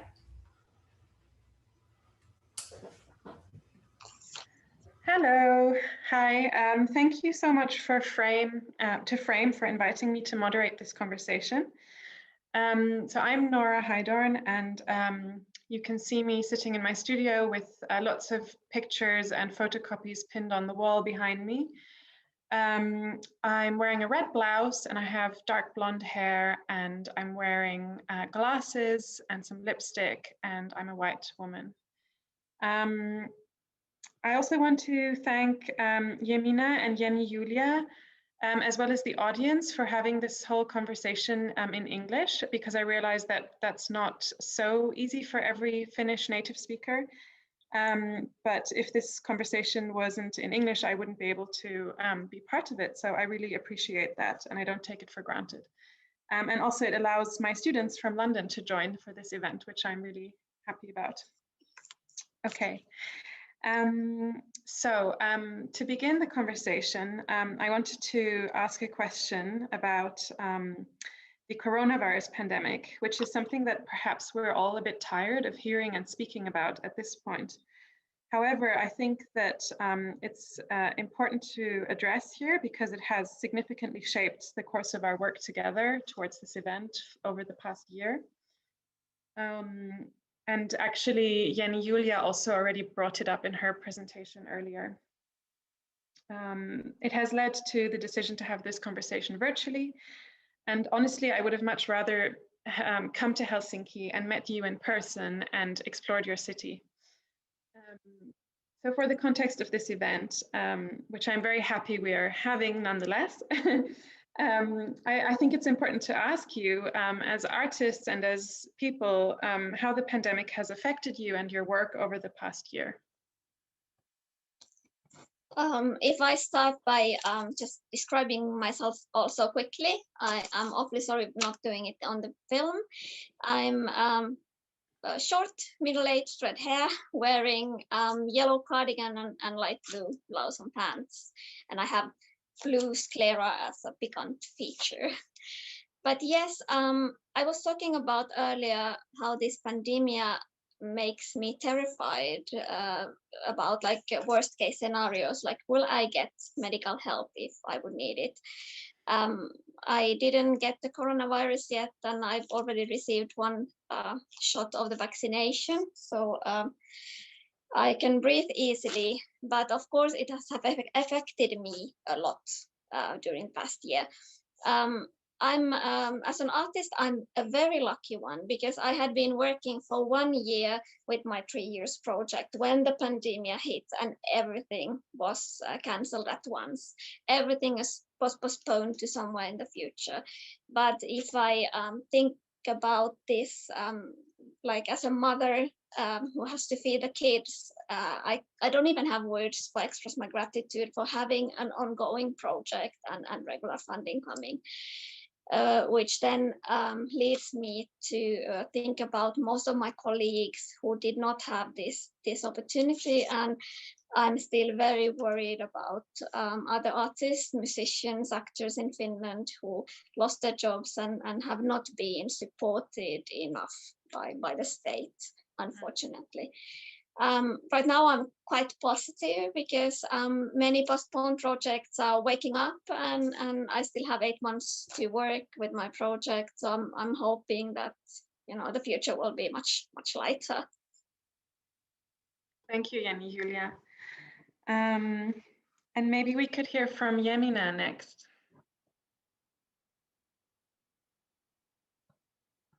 Yes, I just opened my mic. Hello, everyone. I'm Jemina, and I will also start by describing myself. I'm a white human being. I have brown hair, blue eyes, lipstick on, black turtleneck shirt. White wall is behind me, and I also have some pillows here to back me up. So this is the space that I'm in at this moment. And I'm a person with an invisible illness. Maybe that is weird to say out loud because it doesn't show, but yeah. And I am very nervous in this moment. So I just wanted to address that. So I will be taking it slow. I feel that I have been in a very privileged position when it comes to the pandemic as well. It has meant more isolation for me, as it has for many others as well. And although I belong to the COVID-19 risk group, and it has adjusted I have had to adjust my living according to that, I still feel that it has been a very privileged situation for me because I have been able to continue working and working remotely. And I also did that almost 2 years before the pandemic, so it wasn't a new thing for me. So it has been a very nice thing that this has been possible. But it has also been very scary, as Jenni-Juulia mentioned. And I only really realized it when I got my first vaccination a couple of weeks ago. It was huge relief, and I didn't even realize how scared I had been, or I didn't maybe let it come out as much. But that's also a privilege, as Jenni-Juulia mentioned in the pre-recording, that I have been a lucky one also in that sense to get the vaccination and be in the high priority group, and some have not have that privilege. And yeah, maybe in relation to our project, it would be a nice thing to mention that as well. I think, or guess, our relationship to some aspects of access has also changed during the pandemic collectively, maybe. Many things that supposedly were not possible for people with disabilities or for accommodating people with disabilities are now somehow magically possible. And that is also weird, but nice. And I hope we continue to keep that in mind. And also maybe questions about digital and virtual safety and accessibility have been more prominent. And we were discussing with Jessie that is also a thing that might affect access riders as a document in the future, or how they are written, or what's in them. yeah, because an access rider for online quite be much different than for a project that happens on site. So maybe Jessie, you would like to continue from that. Thanks, Jemina, and thanks Jenni-Juulia and Nora. So I'll just describe myself. I am a white person with a brown fringe and a single gold earring. I'm wearing a black and grey striped top, and I'm visible from my chest up.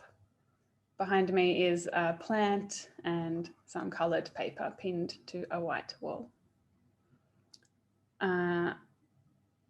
Yeah, I'm speaking from a very privileged position where the impacts to my life have been very minor. And so I don't have much to say on a personal level today, but I can continue a bit from how this Access Riders project was affected. So we began working on the Access Riders project before we were even remotely aware of coronavirus, and our proposal and invitations were all drafted before March last year. So when the impact of COVID became clear to us, we had a discussion about what to do, if the work made sense, if access riders matter in a post-corona world. And we discussed what Jenni-Juulia also mentioned in her video, that in times of economic crisis, disability and access rights are often seen as additional extras that can no longer be afforded. So with this in mind, in particular, we decided not to change anything about the invitation. So yeah, and I guess this also points to, I can say that as a freelancer working on a project for many months over like the original deadlines without extra pay brings up a lot of problems around workload and energy. And as Jemina mentioned, access riders and similarly artist contracts need to be adapted to take into consideration these new working conditions and the new barriers that they create.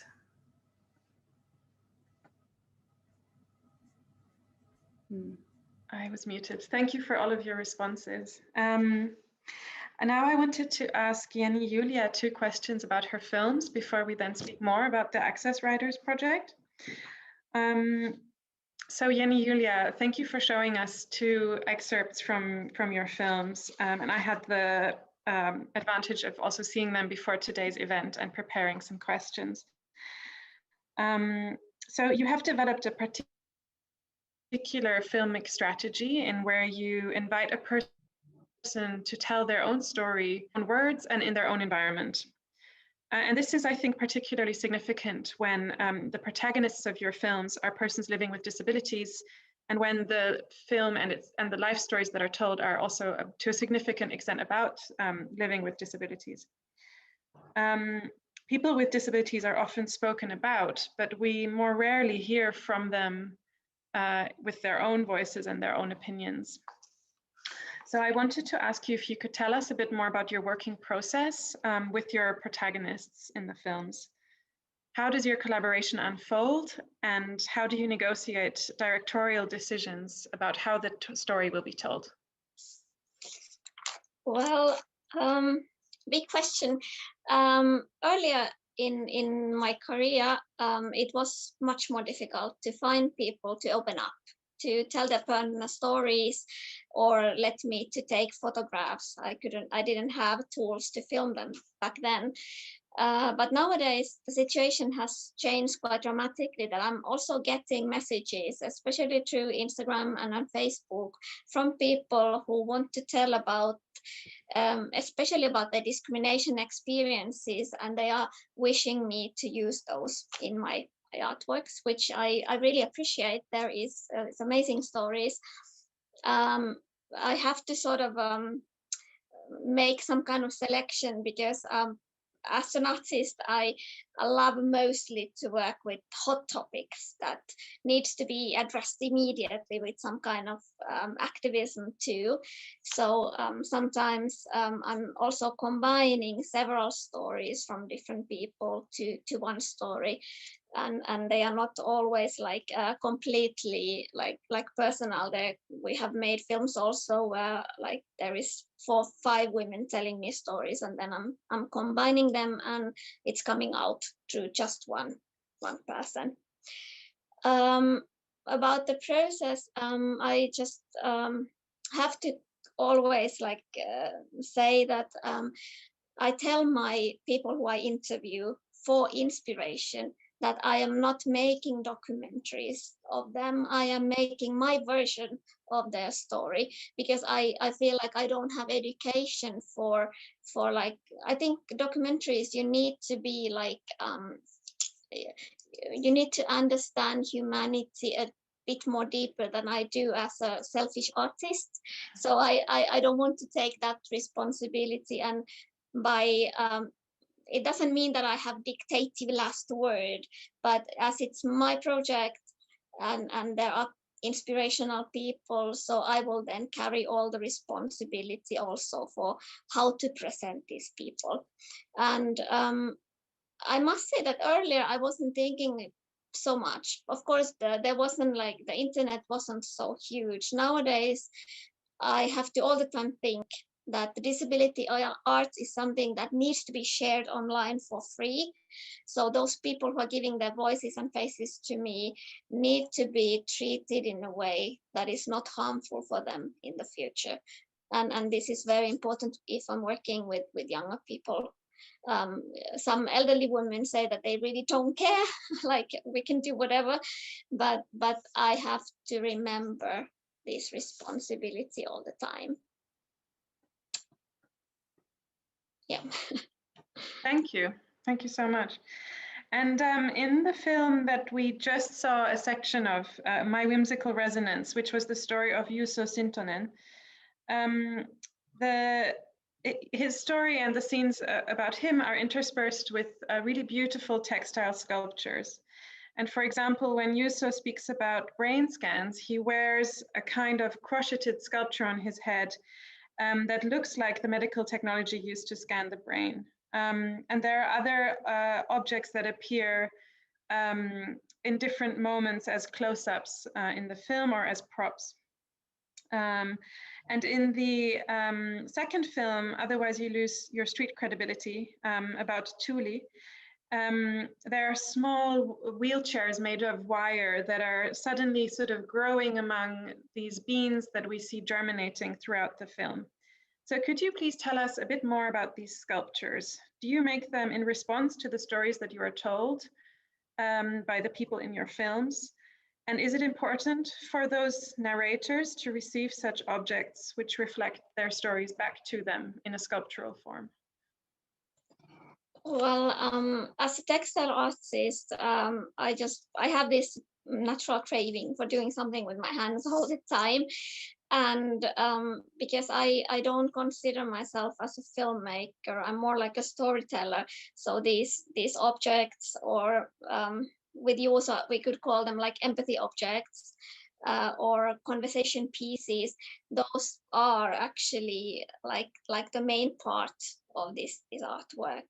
It comes from the history, like earlier when I was interviewing people, I was only exhibiting those textile parts that I'm having around me all the time now.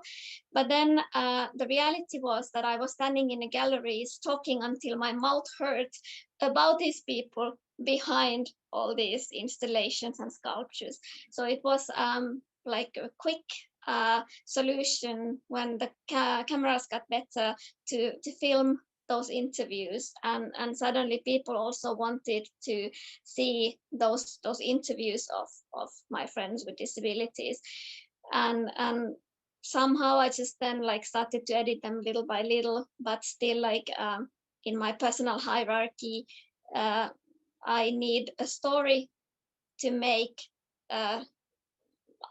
physical arts, and then the film is just storytelling. Sometimes because disability art is political and it's not always like fashionable to do politics. So I have been thinking, is it like too much to explain everything with the film? But on the other hand, there is like so many disability issues that people are not aware about. So if I'm having like plain language explanations by a film, so maybe there is some other space for those two. But yeah, my works can be watched independently, just as like textile sculptures, and they can be watched together with the film, like getting a different perspective.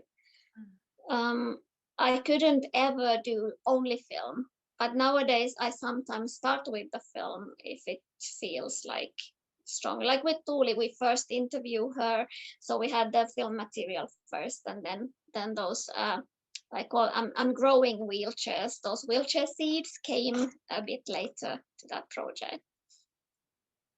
And can you just say a bit more about this term empathy object that you use to describe the works you're making at the moment?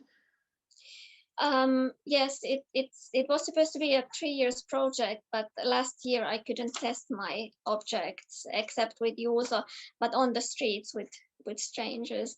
My idea was to make tiny wearable art or sculptures that would make it easier to take contact with a person with a disability, to feel connected, feel engaged, feel this like found similarities.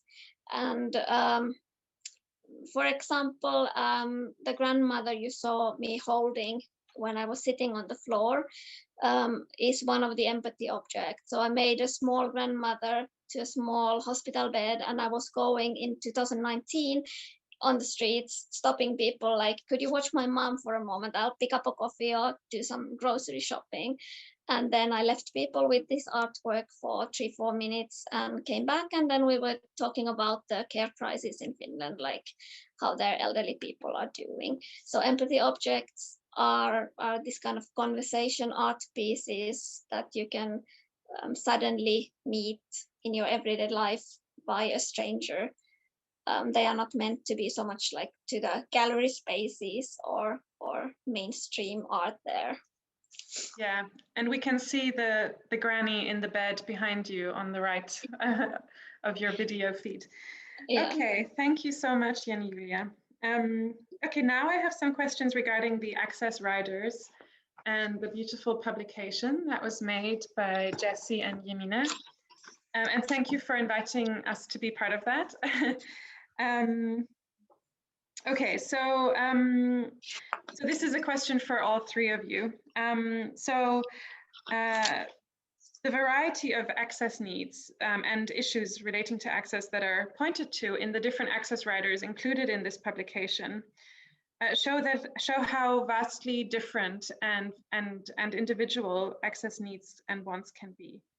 Some access provisions will be shared by people, but others are quite unique to the person and the specific situation they're preparing to access. So what this shows is that access always needs to be discussed. There can never be like a magical checklist with lots of things that an institution can just follow and will automatically then be accessible to everyone in every situation. So this means that institutions such as museums, arts organizations, or universities would have to meet its communities and visitors as individuals with individual needs to a certain extent. And I believe this is a fundamental challenge, or perhaps even a bit of a conundrum, because it's not so easy for institutions or large organizations to see their constituents and communities as groups of individuals with different needs. And usually, I would suggest they might not be built to work in that way. So I wanted to ask you about your experiences, both positive and negative, in terms of being able to voice your access needs in institutional frameworks. And Jessie, did you want to start? Yeah, I can start. Thank you. Thanks, Nora, for the question. It's a really good question and a hard one to answer. touches on a kind of deep ambivalence that I personally feel towards institutions and working with them and within them. But I guess entering or being invited into an institutional structure from the outside means sometimes you don't know who to even address things to, and this can be, I guess, one of the barriers. So I have a really basic example that when I was studying, there were no gender neutral bathrooms in the university building. And this is something that can be solved really simply by changing the signs on the doors to the bathrooms. So I addressed this request to the maintenance department early in my studies, thinking that this would be where to like address this access need too, but it didn't actually get resolved until over a year later when I publicly addressed the need to the like executive group of the academy. So I guess this is one example of maybe how my access needs have been received. And then I think secondly, I don't think many of these things that are asked for in the access riders are individual solutions. So things like wheelchair access or closed captioning or content warnings or gender neutral bathrooms, they're not individualized solutions, they're solutions for a whole community of people. And when I think about my own access needs, I also have in mind a whole community of people who I belong to. So to be specific, a queer and trans community, and that when I ask for something or demand something, I'm also demanding it for them. And when I receive an invitation to do something, I feel that this pressure that comes with this opportunity to try to make the situation better for the next person. Yeah, that's kind of all I have to say about that question. Thank you, Jessie. And actually, I totally agree about the fact that these requests can be sort of representative of a whole community. Jemina, did you want to add to this? Yes, I can continue and also start by saying that I agree with Jessie, or the thing that Jessie pointed out, that I don't see access riders necessarily only as individual solutions. And what we can point out from our publication is that access riders can also work as a tool for showing solidarity, and there are many good examples of that in the publication within the different riders. This was a very good and hard question for me as well, and I was like thinking about different roles that I have been invited in to do projects, and I noticed that there is a difference between being invited as an artist and as a pedagogue, for example. And I for some reason feel that I need an access rider more when I'm invited as an artist than I necessarily need when I'm a pedagogue, because that is a role where I am kind of facilitating the situation, or maybe taking responsibility to some extent of needs of others, or maybe accommodating and taking care of them more. And I was trying to think of examples or experiences to share, but I didn't come up with any. But the thing that I was thinking when I was thinking about this question was that it's somehow easier to voice your access needs when you are not working alone. Like having worked as a duo in the past, and now with Jessie, it at least made it easier for me to voice them. And I am not even sure if I could do that in similar situation if I was alone. So that is something that I wanted to share.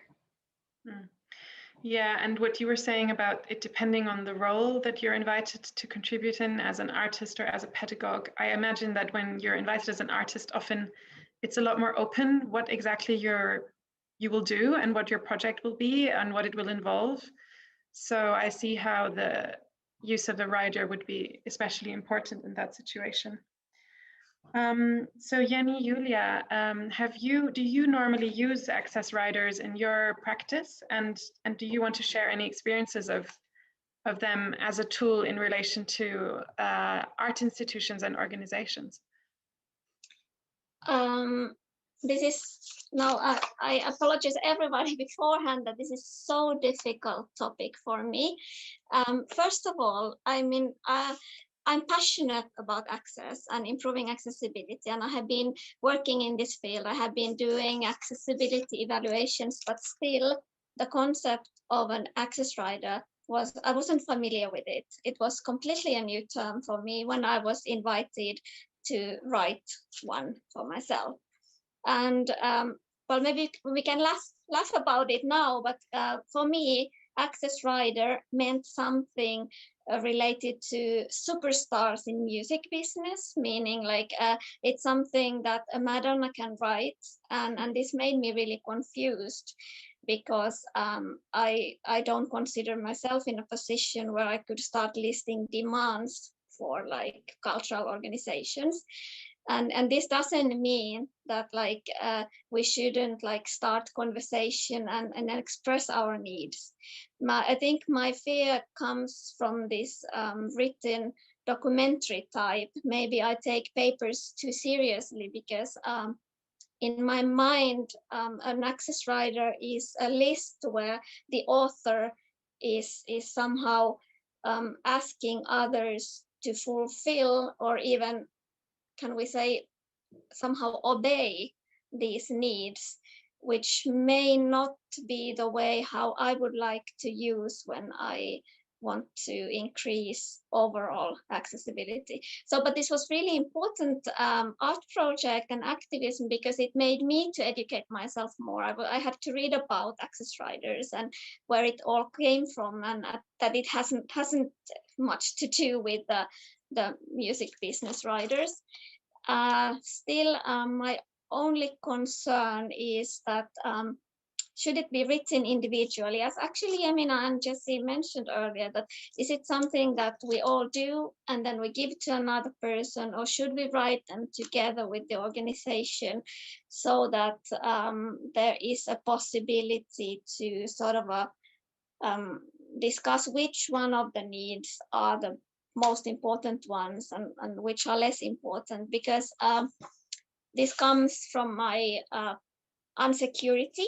Like I have been always like try to manage by myself, and if I'm thinking about inviting 10 artists for a group exhibition and I'm receiving 9 riders, I will of course feel a huge responsibility to read those carefully, try to fulfill every single need, and especially remember all the things that were written there. And I'm not sure if this fear of not making mistake after reading someone's rider is the best possible way to have like the goal what we are all, Jemina and Jessie, you're also, we all want more diverse working spaces. We want even more safer working spaces. We want even more accessible places. But maybe I'm still like this talking person than a person who dares to send a written document yet. But you know, maybe you are just pioneers, and someday it's normal, and you have opened the question, and I will follow you. And it was beautiful to read so many different kind of stories. It was beautiful to read minimalist requirements. It was beautiful to read poetic ones. Nora, personally, you were telling about your working practices. So as a project, it was really, really interesting. And Jenni-Juulia, I think it was in yours that you wrote that it's okay to ask questions and not to know about disability culture and not to have the right vocabulary, and that you want to always create working relationships where it's okay to ask those questions or to make mistakes. And I thought that was a really beautiful part of yours. Thank you, but I wrote it there because for me it's okay, and I fully understand that I have also been in situations when it's very energy taking to always educate people about these issues, but maybe this is something that comes later in life, that nowadays I don't see this position anymore so like heavy. I am so used to talk about disability issues that doesn't matter if like I have to explain terms for 200 times, so then I just do it. But I know that it shouldn't be my responsibility, but personally it is okay. Mm-hmm. Like, yeah, thank you. And then Jemina and Jessie, you wanted to ask our hosts, Yvonne and Jussi from Frame, also to respond to the Access Riders project. We were wondering if maybe we should do this at the end if in case we run out of time. Yeah. But yes, thank you. Okay, great. We'll do that. Okay, so then I have another question coming out of the Access Riders, which is that I've noticed that they're sometimes starting to be used now outside of disability culture, for example, by cultural producers or artists who use them to communicate with an organization, an inviting organization or a hosting organization, about their status as parents or as carers who need compensation for childcare costs to participate in evening events, or who have limited flexibility to travel away from home for a period of time for a project. So I wanted to ask how you feel about Access Riders being used as a tool to voice all kinds of different needs and wants, even those outside of disability contexts, and if you think there is any kind of risk in this tool of the Access Rider moving away from disability culture, or if this is in fact a positive development because it makes access to cultural work seen as a wider issue that can include more different issues and people.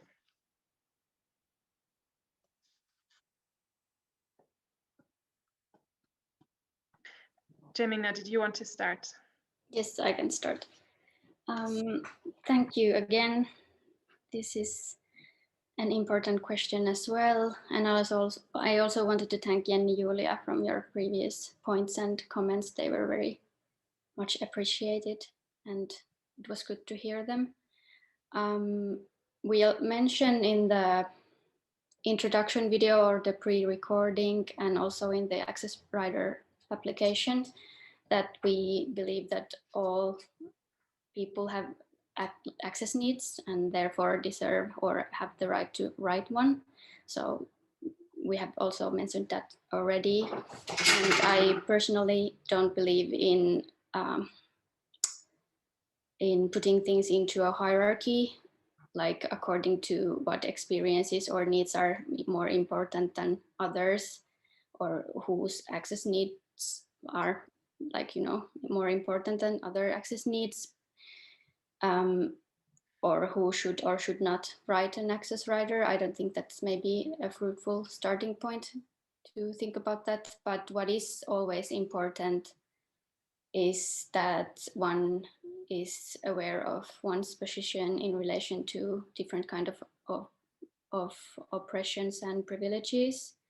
And as Jenni-Juulia mentioned earlier, maybe that is something to explore more, like how to do these things collectively and what would a collective access rider mean, and then maybe discuss or negotiate what are in the high priority when thinking about different needs.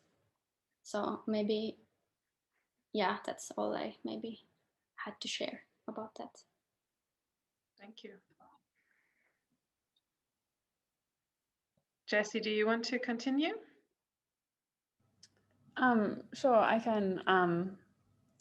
I guess I wanted to say that I don't have a physical disability, so I can't answer from that position, but I think that acknowledgement is an important part of feminist practice, and that these origins should always be acknowledged, and we acknowledge, for example, Johanna Hedva in the very introduction of the project. And when we were making the project, we wanted to think intersectionally about how structures can be inaccessible for a number of reasons, including reasons related to race, gender, education, class, trauma, and other factors. And so I think in terms of my access rider and this project, it's also important to acknowledge the influence of queer activism, consent practices, and communication tools, such as Meg John Barker's consent checklist, which has just been dropped in the chat there, and is also a footnote in my rider. I realized that maybe we should just quickly explain two terms that you've just used. The first is intersectionality, and the second is consent, just to make sure everybody's sort of on board. I can explain intersectionality, and Jessie, if you'd be up for it, maybe you could explain what consent means just after that. Okay, so intersectionality, as Jessie has already mentioned, is about seeing sort of categories of oppression or discrimination, such as gender or sexuality or race, not as like totally separate things, but to recognize that they often are combined in somebody's life or in somebody's experience, and that analyzing them together in tandem is much more productive and much more true to what people's real experiences are than to see them as separate things. Okay, and consent? I don't know if I can, like, off the top of my head, say anything very articulate, but it's fine, just yeah, dictionary definition of consent being permission for something to happen or an agreement to do something. Yeah, and I guess this being like the baseline of any kind of action is like the start. Yeah.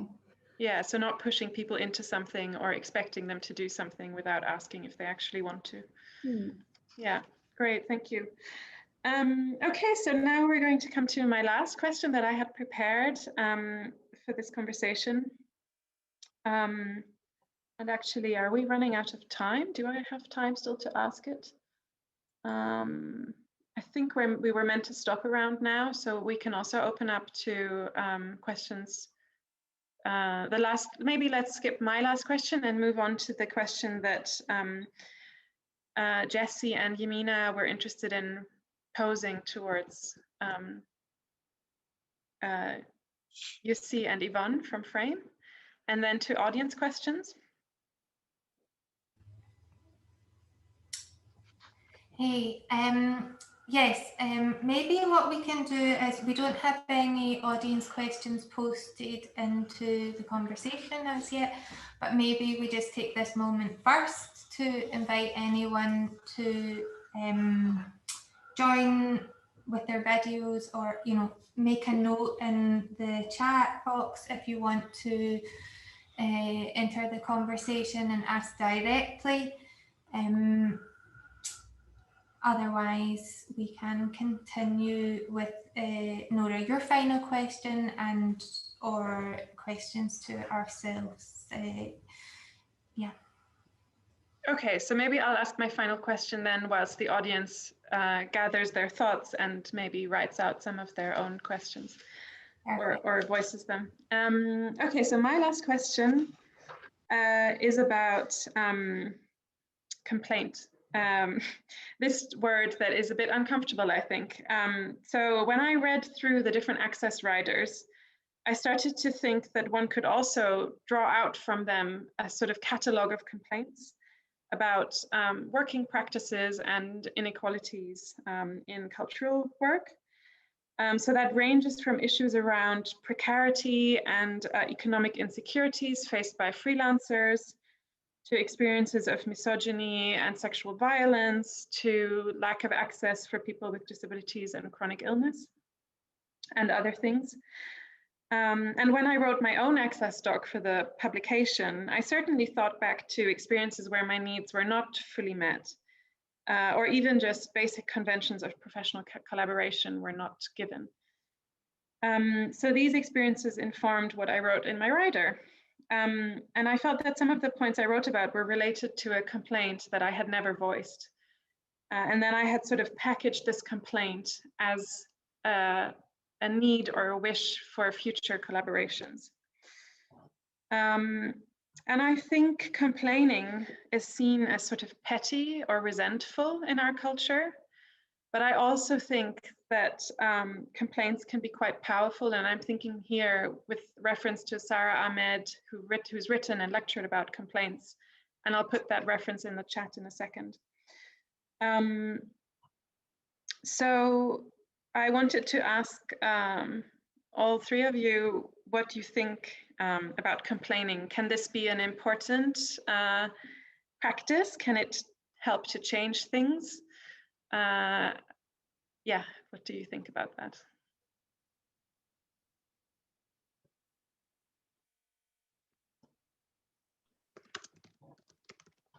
Should I start or does it okay? Yeah, go ahead. Yeah, thank you. I also had a hard time with the word complaint for some reason. So I was thinking about that a lot. And the questions that you brought out, because it would be very much easier for me to answer them if the word complaint was somehow maybe replaced with the word feedback. And I was also thinking about that a lot. And I was thinking about feelings, and maybe this is interesting to tie to the publication as well, where we also mentioned that it was hard for us to voice our needs, or it felt shameful to voice our needs. And I also thinking about the same thing when it comes to the word complaint, that it somehow makes me uncomfortable. And I think it's also due to the fact that these words are so loaded, as you already mentioned. So I hope, or I believe that there is power in complaining. And I don't maybe have all the answers to all the questions that you asked, but I think it's important to discuss complaining in general, as it is very loaded emotionally.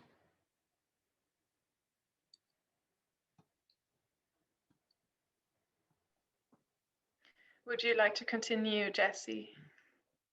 I can, I can jump off from there. I guess one problem that seems to come with this idea of complaining is that we all, myself included, have the tendency to take things personally, and I guess to take like a complaint as an attack on a particular individual. And something that I wanted to say is that I don't think anything included in any of the access riders in the publication are a case of a single experience of something. They're things that have like happened enough times that it has become a pattern. And I guess a hope that we had with this this document of an access rider would be that it kind of precedes, it comes before a working relationship, and that therefore it happens before any interactions happen or take place, and is more like pointing to something structural, and yeah, then it might, I guess, avoid this feeling of complaint or things being personal. And then I guess with this question, I was thinking, is there another way? Is there an alternative to complaining other than, I guess, just simply refusing or not participating or not consenting to an offer or certain conditions? And then this kind of raises a question that maybe Jenni-Juulia, you touched on with this Madonna rider idea, that like who is in the position to refuse, and also what do refusals produce if there's always somebody who's going to say yes and accept like certain conditions. So yeah, I don't know if the complaint sits somewhere in between this. Thank you. And Jenni-Juulia, would you also like to respond to this provocation? Well, if I quickly say that, like, I'm not afraid of complaints. Like, there is this paradox, like when you complain a company and if they solve your problem like smoothly with hospital attitude, so you value this company even higher than before, even they did a mistake. So why not this couldn't work with cultural organizations? I talk about organizations rather than people, because between people it's much more complicated. Maybe it's just that accessibility is also a little bit about talking straight, and so I wish that access riders would not be some kind of memoirs of ill treatment, because we should just, you know, have the courage to give the complaint straight to the other party so that they can also respond, and then like have complaints as complaints, but access riders as access riders, and complaints separately. But this was like a new project, a new concept, and I shared the same feeling, that I had a lot of like memories from where to start. Even I didn't then write them down, but like this is how the mind works, and this is all I have to say about. Yeah, thank you, Jenni-Juulia. Yeah. Okay, so that was my last question, and I think I will hand over, because I think maybe now there were a couple of audience questions, as well as that one question for Jussi and Yvonne. Okay, so yeah, I'll just read out this question that Irina has posted, which is first, thanks to all artists involved in this presentation. It has been really nice. Symbol of a heart. I would like to ask them, anyone feeling like reflecting on this question, about temporalities. Sickness time, recovery time, and any interruption or slowing of speed and of productive time collide with the logics of hegemony and capitalism. I would like to frame this question also within the art world. How could we make room for other times?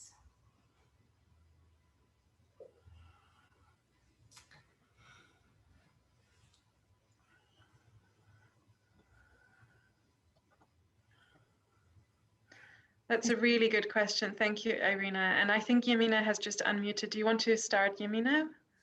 I was planning to maybe just mention something that I was supposed to say at the beginning about the pandemic and how it has affected working and working conditions maybe. Although it was a crisis and still is a crisis and not a nice thing, and it was scary and awful and still is, there was, at least last spring, this kind of slowness that at least I witnessed in the world, and maybe in the art scene and everywhere, that felt comfortable and familiar. So I think that there we touched a different time a bit. But the downside maybe is, as Jessie mentioned, that the agreements and working conditions, because they are not adapted to these kind of slow situations or how the pandemic is, then it wasn't that nice maybe for everyone, because a lot of people were losing work and there was uncertainty and all these kind of things. But in that moment, I felt that we were a bit in a different time, and maybe that is something that we can keep in mind and then find ways to accommodate that time so that everyone can feel comfortable and, yeah, have a livelihood.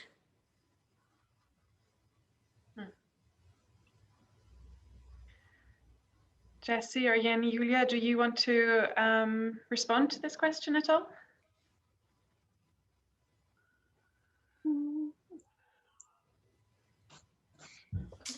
You don't have to respond Yeah. as well. I think it's also these questions pose as kind of something for us to think about longer as well, and bring these issues to our attention as well. So thank you, Irina, for bringing this into the conversation. I had another response for Irina. So yeah, I've been thinking about this a lot as well, and I think the pandemic has shown that it is possible to postpone things and to cancel things and to take more time with things, which before the pandemic, as somebody working in galleries and universities and so on, seemed like to have to postpone an opening would be a disaster, and our audience would be super alienated and not understand. But actually now we know that it's completely possible and it's not a disaster. So maybe now it can, you know, if somebody in the team or who is the artist is sick or has an accident or whatever it is, life happens, and perhaps it will be more possible to be more flexible with timelines in the future, I hope. And the second thing I wanted to say about this question is that I experienced a sort of weird parallel times during the early stages of the pandemic, where some of my friends were made redundant or put on furlough, and suddenly were not working and had so much time to kill at home, baking and watching movies and reading hundreds of books, and had this completely new experience temporarily. And at the same time, I feel like for people in other kinds of work, for example, I was you know, I work as a lecturer at a university. For me, suddenly my workload doubled because I had to figure out how to teach online within a matter of 2 or 3 weeks with minimal support from the university where I work. So for me, it was suddenly a super intense and stressful time. And so I felt like there were these parallel experiences that were very different for different people in different situations that created a strange contrast. Yeah, different temporalities. Okay, enough from me. Okay, we just have maybe a couple minutes, and maybe we were due to round up the event now. I certainly wouldn't want to push it on too much, but if there's something that feels pressing, or yes, I'm just wondering about this question that you had for us, and whether it feels important to ask those, or if it's good to end on those, or...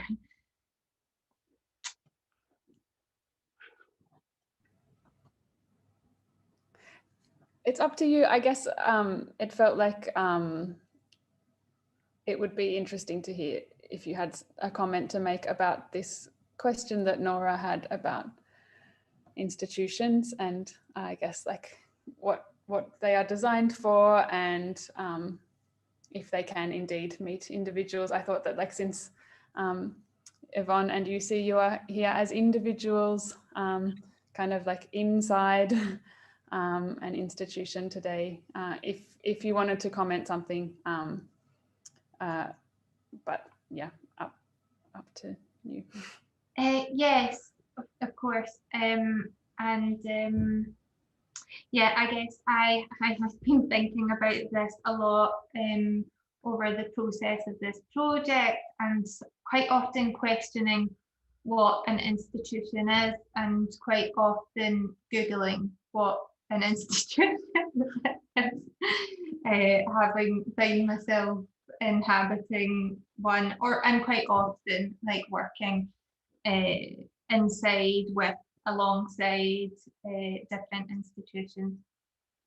And I guess I've been thinking that they're all different and built for different purposes as well. And so this idea of them being kind of all under the same bracket, or kind of collectivized, I find a little bit difficult. But at the same time, I've been thinking about what kind of binds an institution together, and this idea of basically, like, to me, an institution is or the ambition of an institution is to collectivize under a social purpose, potentially something that people can't do individually but need to come together to do. And unfortunately, that social purpose can get lost quite often because of the bureaucratic and administrative and kind of legal things that make institutions become quite like slow and cumbersome. So yeah, this was like one thing was like my kind of struggling with what is an institution, and therefore do we kind of like reform them or revolutionize them, like what's the alternative, of which of course there are many, but maybe just to speak from like my very personal experiences, that I've worked mostly in smaller scale institutions that are more personal and that want to connect with people and build relationships with people, really to be like in touch with their communities and the different individuals that they work with. And this is the environment that I've found myself in at Frame as well, and this is really important. You know, I think like the premise of this institution is to bring people together and to create relationships and to maintain relationships with people. And so something that the Access Rider project's done really well for me and has kind of aided my personal journey through this is to really make visible that we need more time in those initial formations of relationships with people, that we need to spend more time getting to know people, thinking about different needs and limitations and positions, and finding ways to communicate those, because we don't all come to a situation with the same desires and hopes, and the same expectations. So yeah, this has been really important, and I think in an ideal scenario we might always want to start from a position of trust,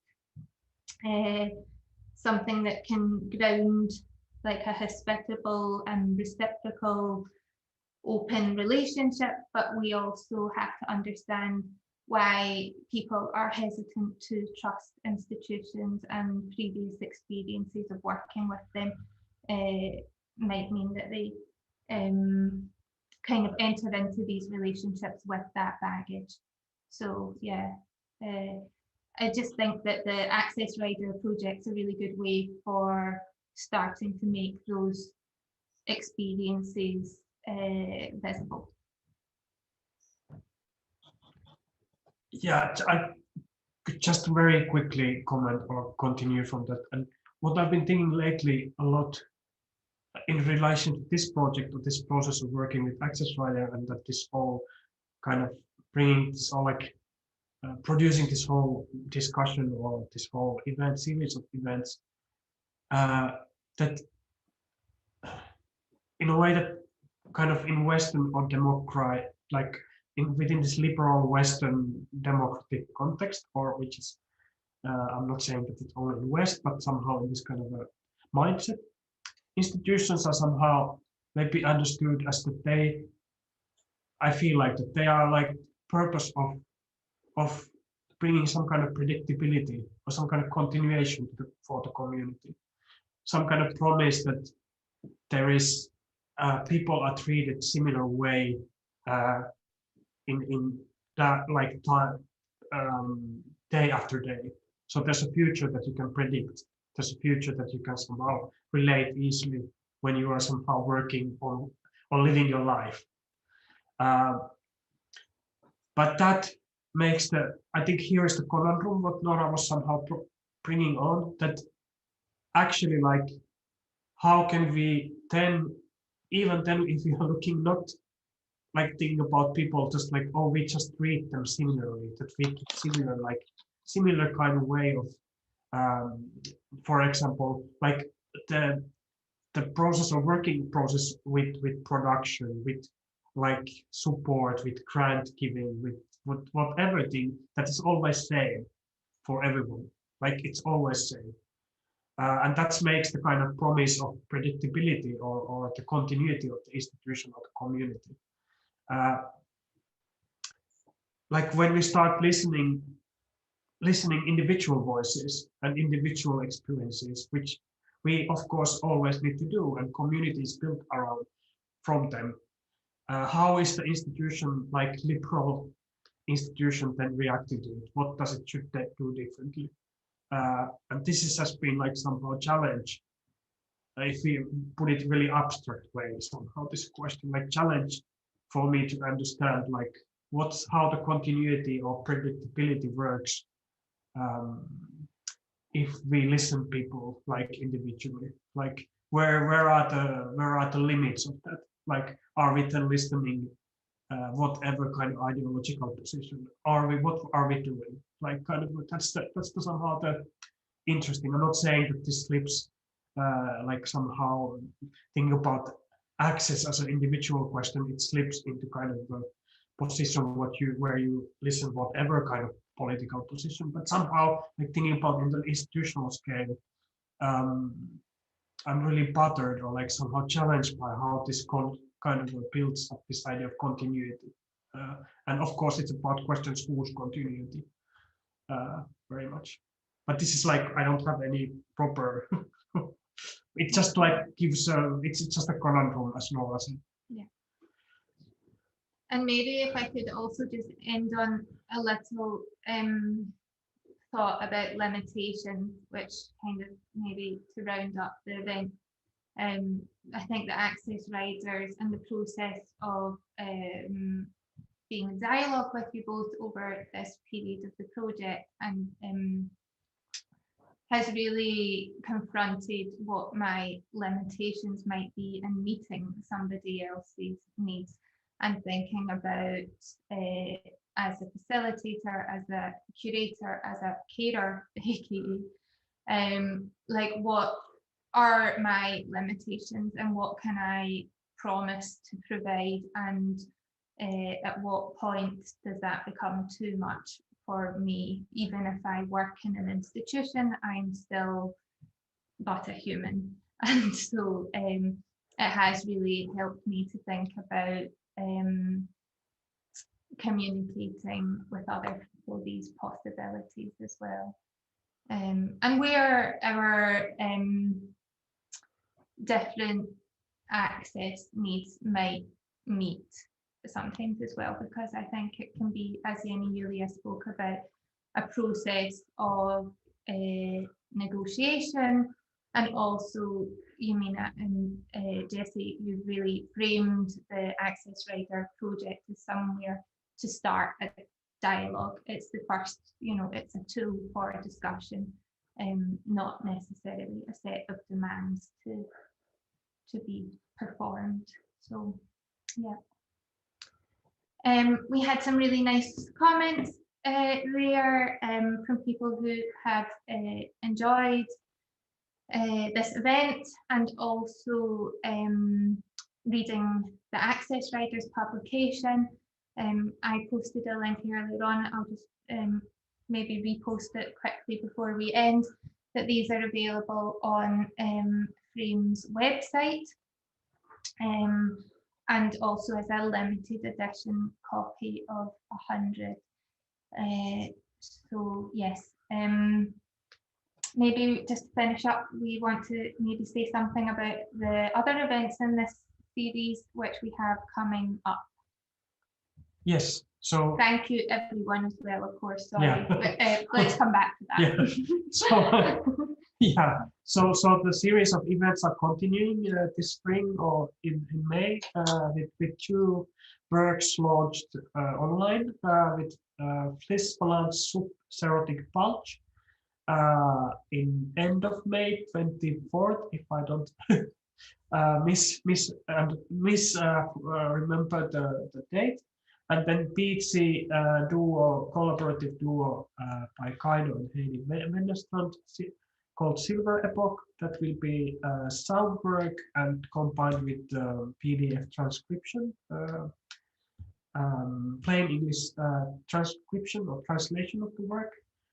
And then at the end of the month, we have one of the partners, MCult, is organizing the Central Park Archives installation at the Maunula House in Helsinki, and also one-day event 27th of May, which kind of opens up that process and project. I can also post here, Yvonne can maybe go into thanks, and I can post the link where you can see the rest of the program. Yeah, okay, great. Yes, apologies that we have gone a little bit over time. It felt really nice to be able to do this, so I hope we haven't pushed everyone's limits too much. Thank you very much to Jessie and Jemina and to Jenni-Juulia for your presentations. They were really amazing and skillful and make Zoom, you know, I think the kind of performativity of both of them has like broken up this how weary a Zoom meeting can be. So thank you. And also to Nora for joining us and the generosity of hosting this conversation with all the artists. You put a lot of care into that and we appreciate it, so thank you. And lastly but not least, thank you to everyone behind the scenes doing the captioning, Pietri and sorry, I don't have my notes and I'm terrible with the pronunciation of Finnish names. Doing the captioning, and to Eero and Callie, who have been kind of keeping this running behind the scenes, really helpful. And finally, thank you so much to everyone who's followed this quite consistently over this long event. You can also catch this on YouTube till the end of May, yeah. The end of May. Yeah. So yes, and feel free to get in touch with us around anything you want to discuss further. So, okay, thank you. I hope you all enjoy your evenings, afternoons. Thank you. Thank you. Bye bye. Thank you, Jussi and Yvonne and everyone. Thank you. Bye-bye. Bye.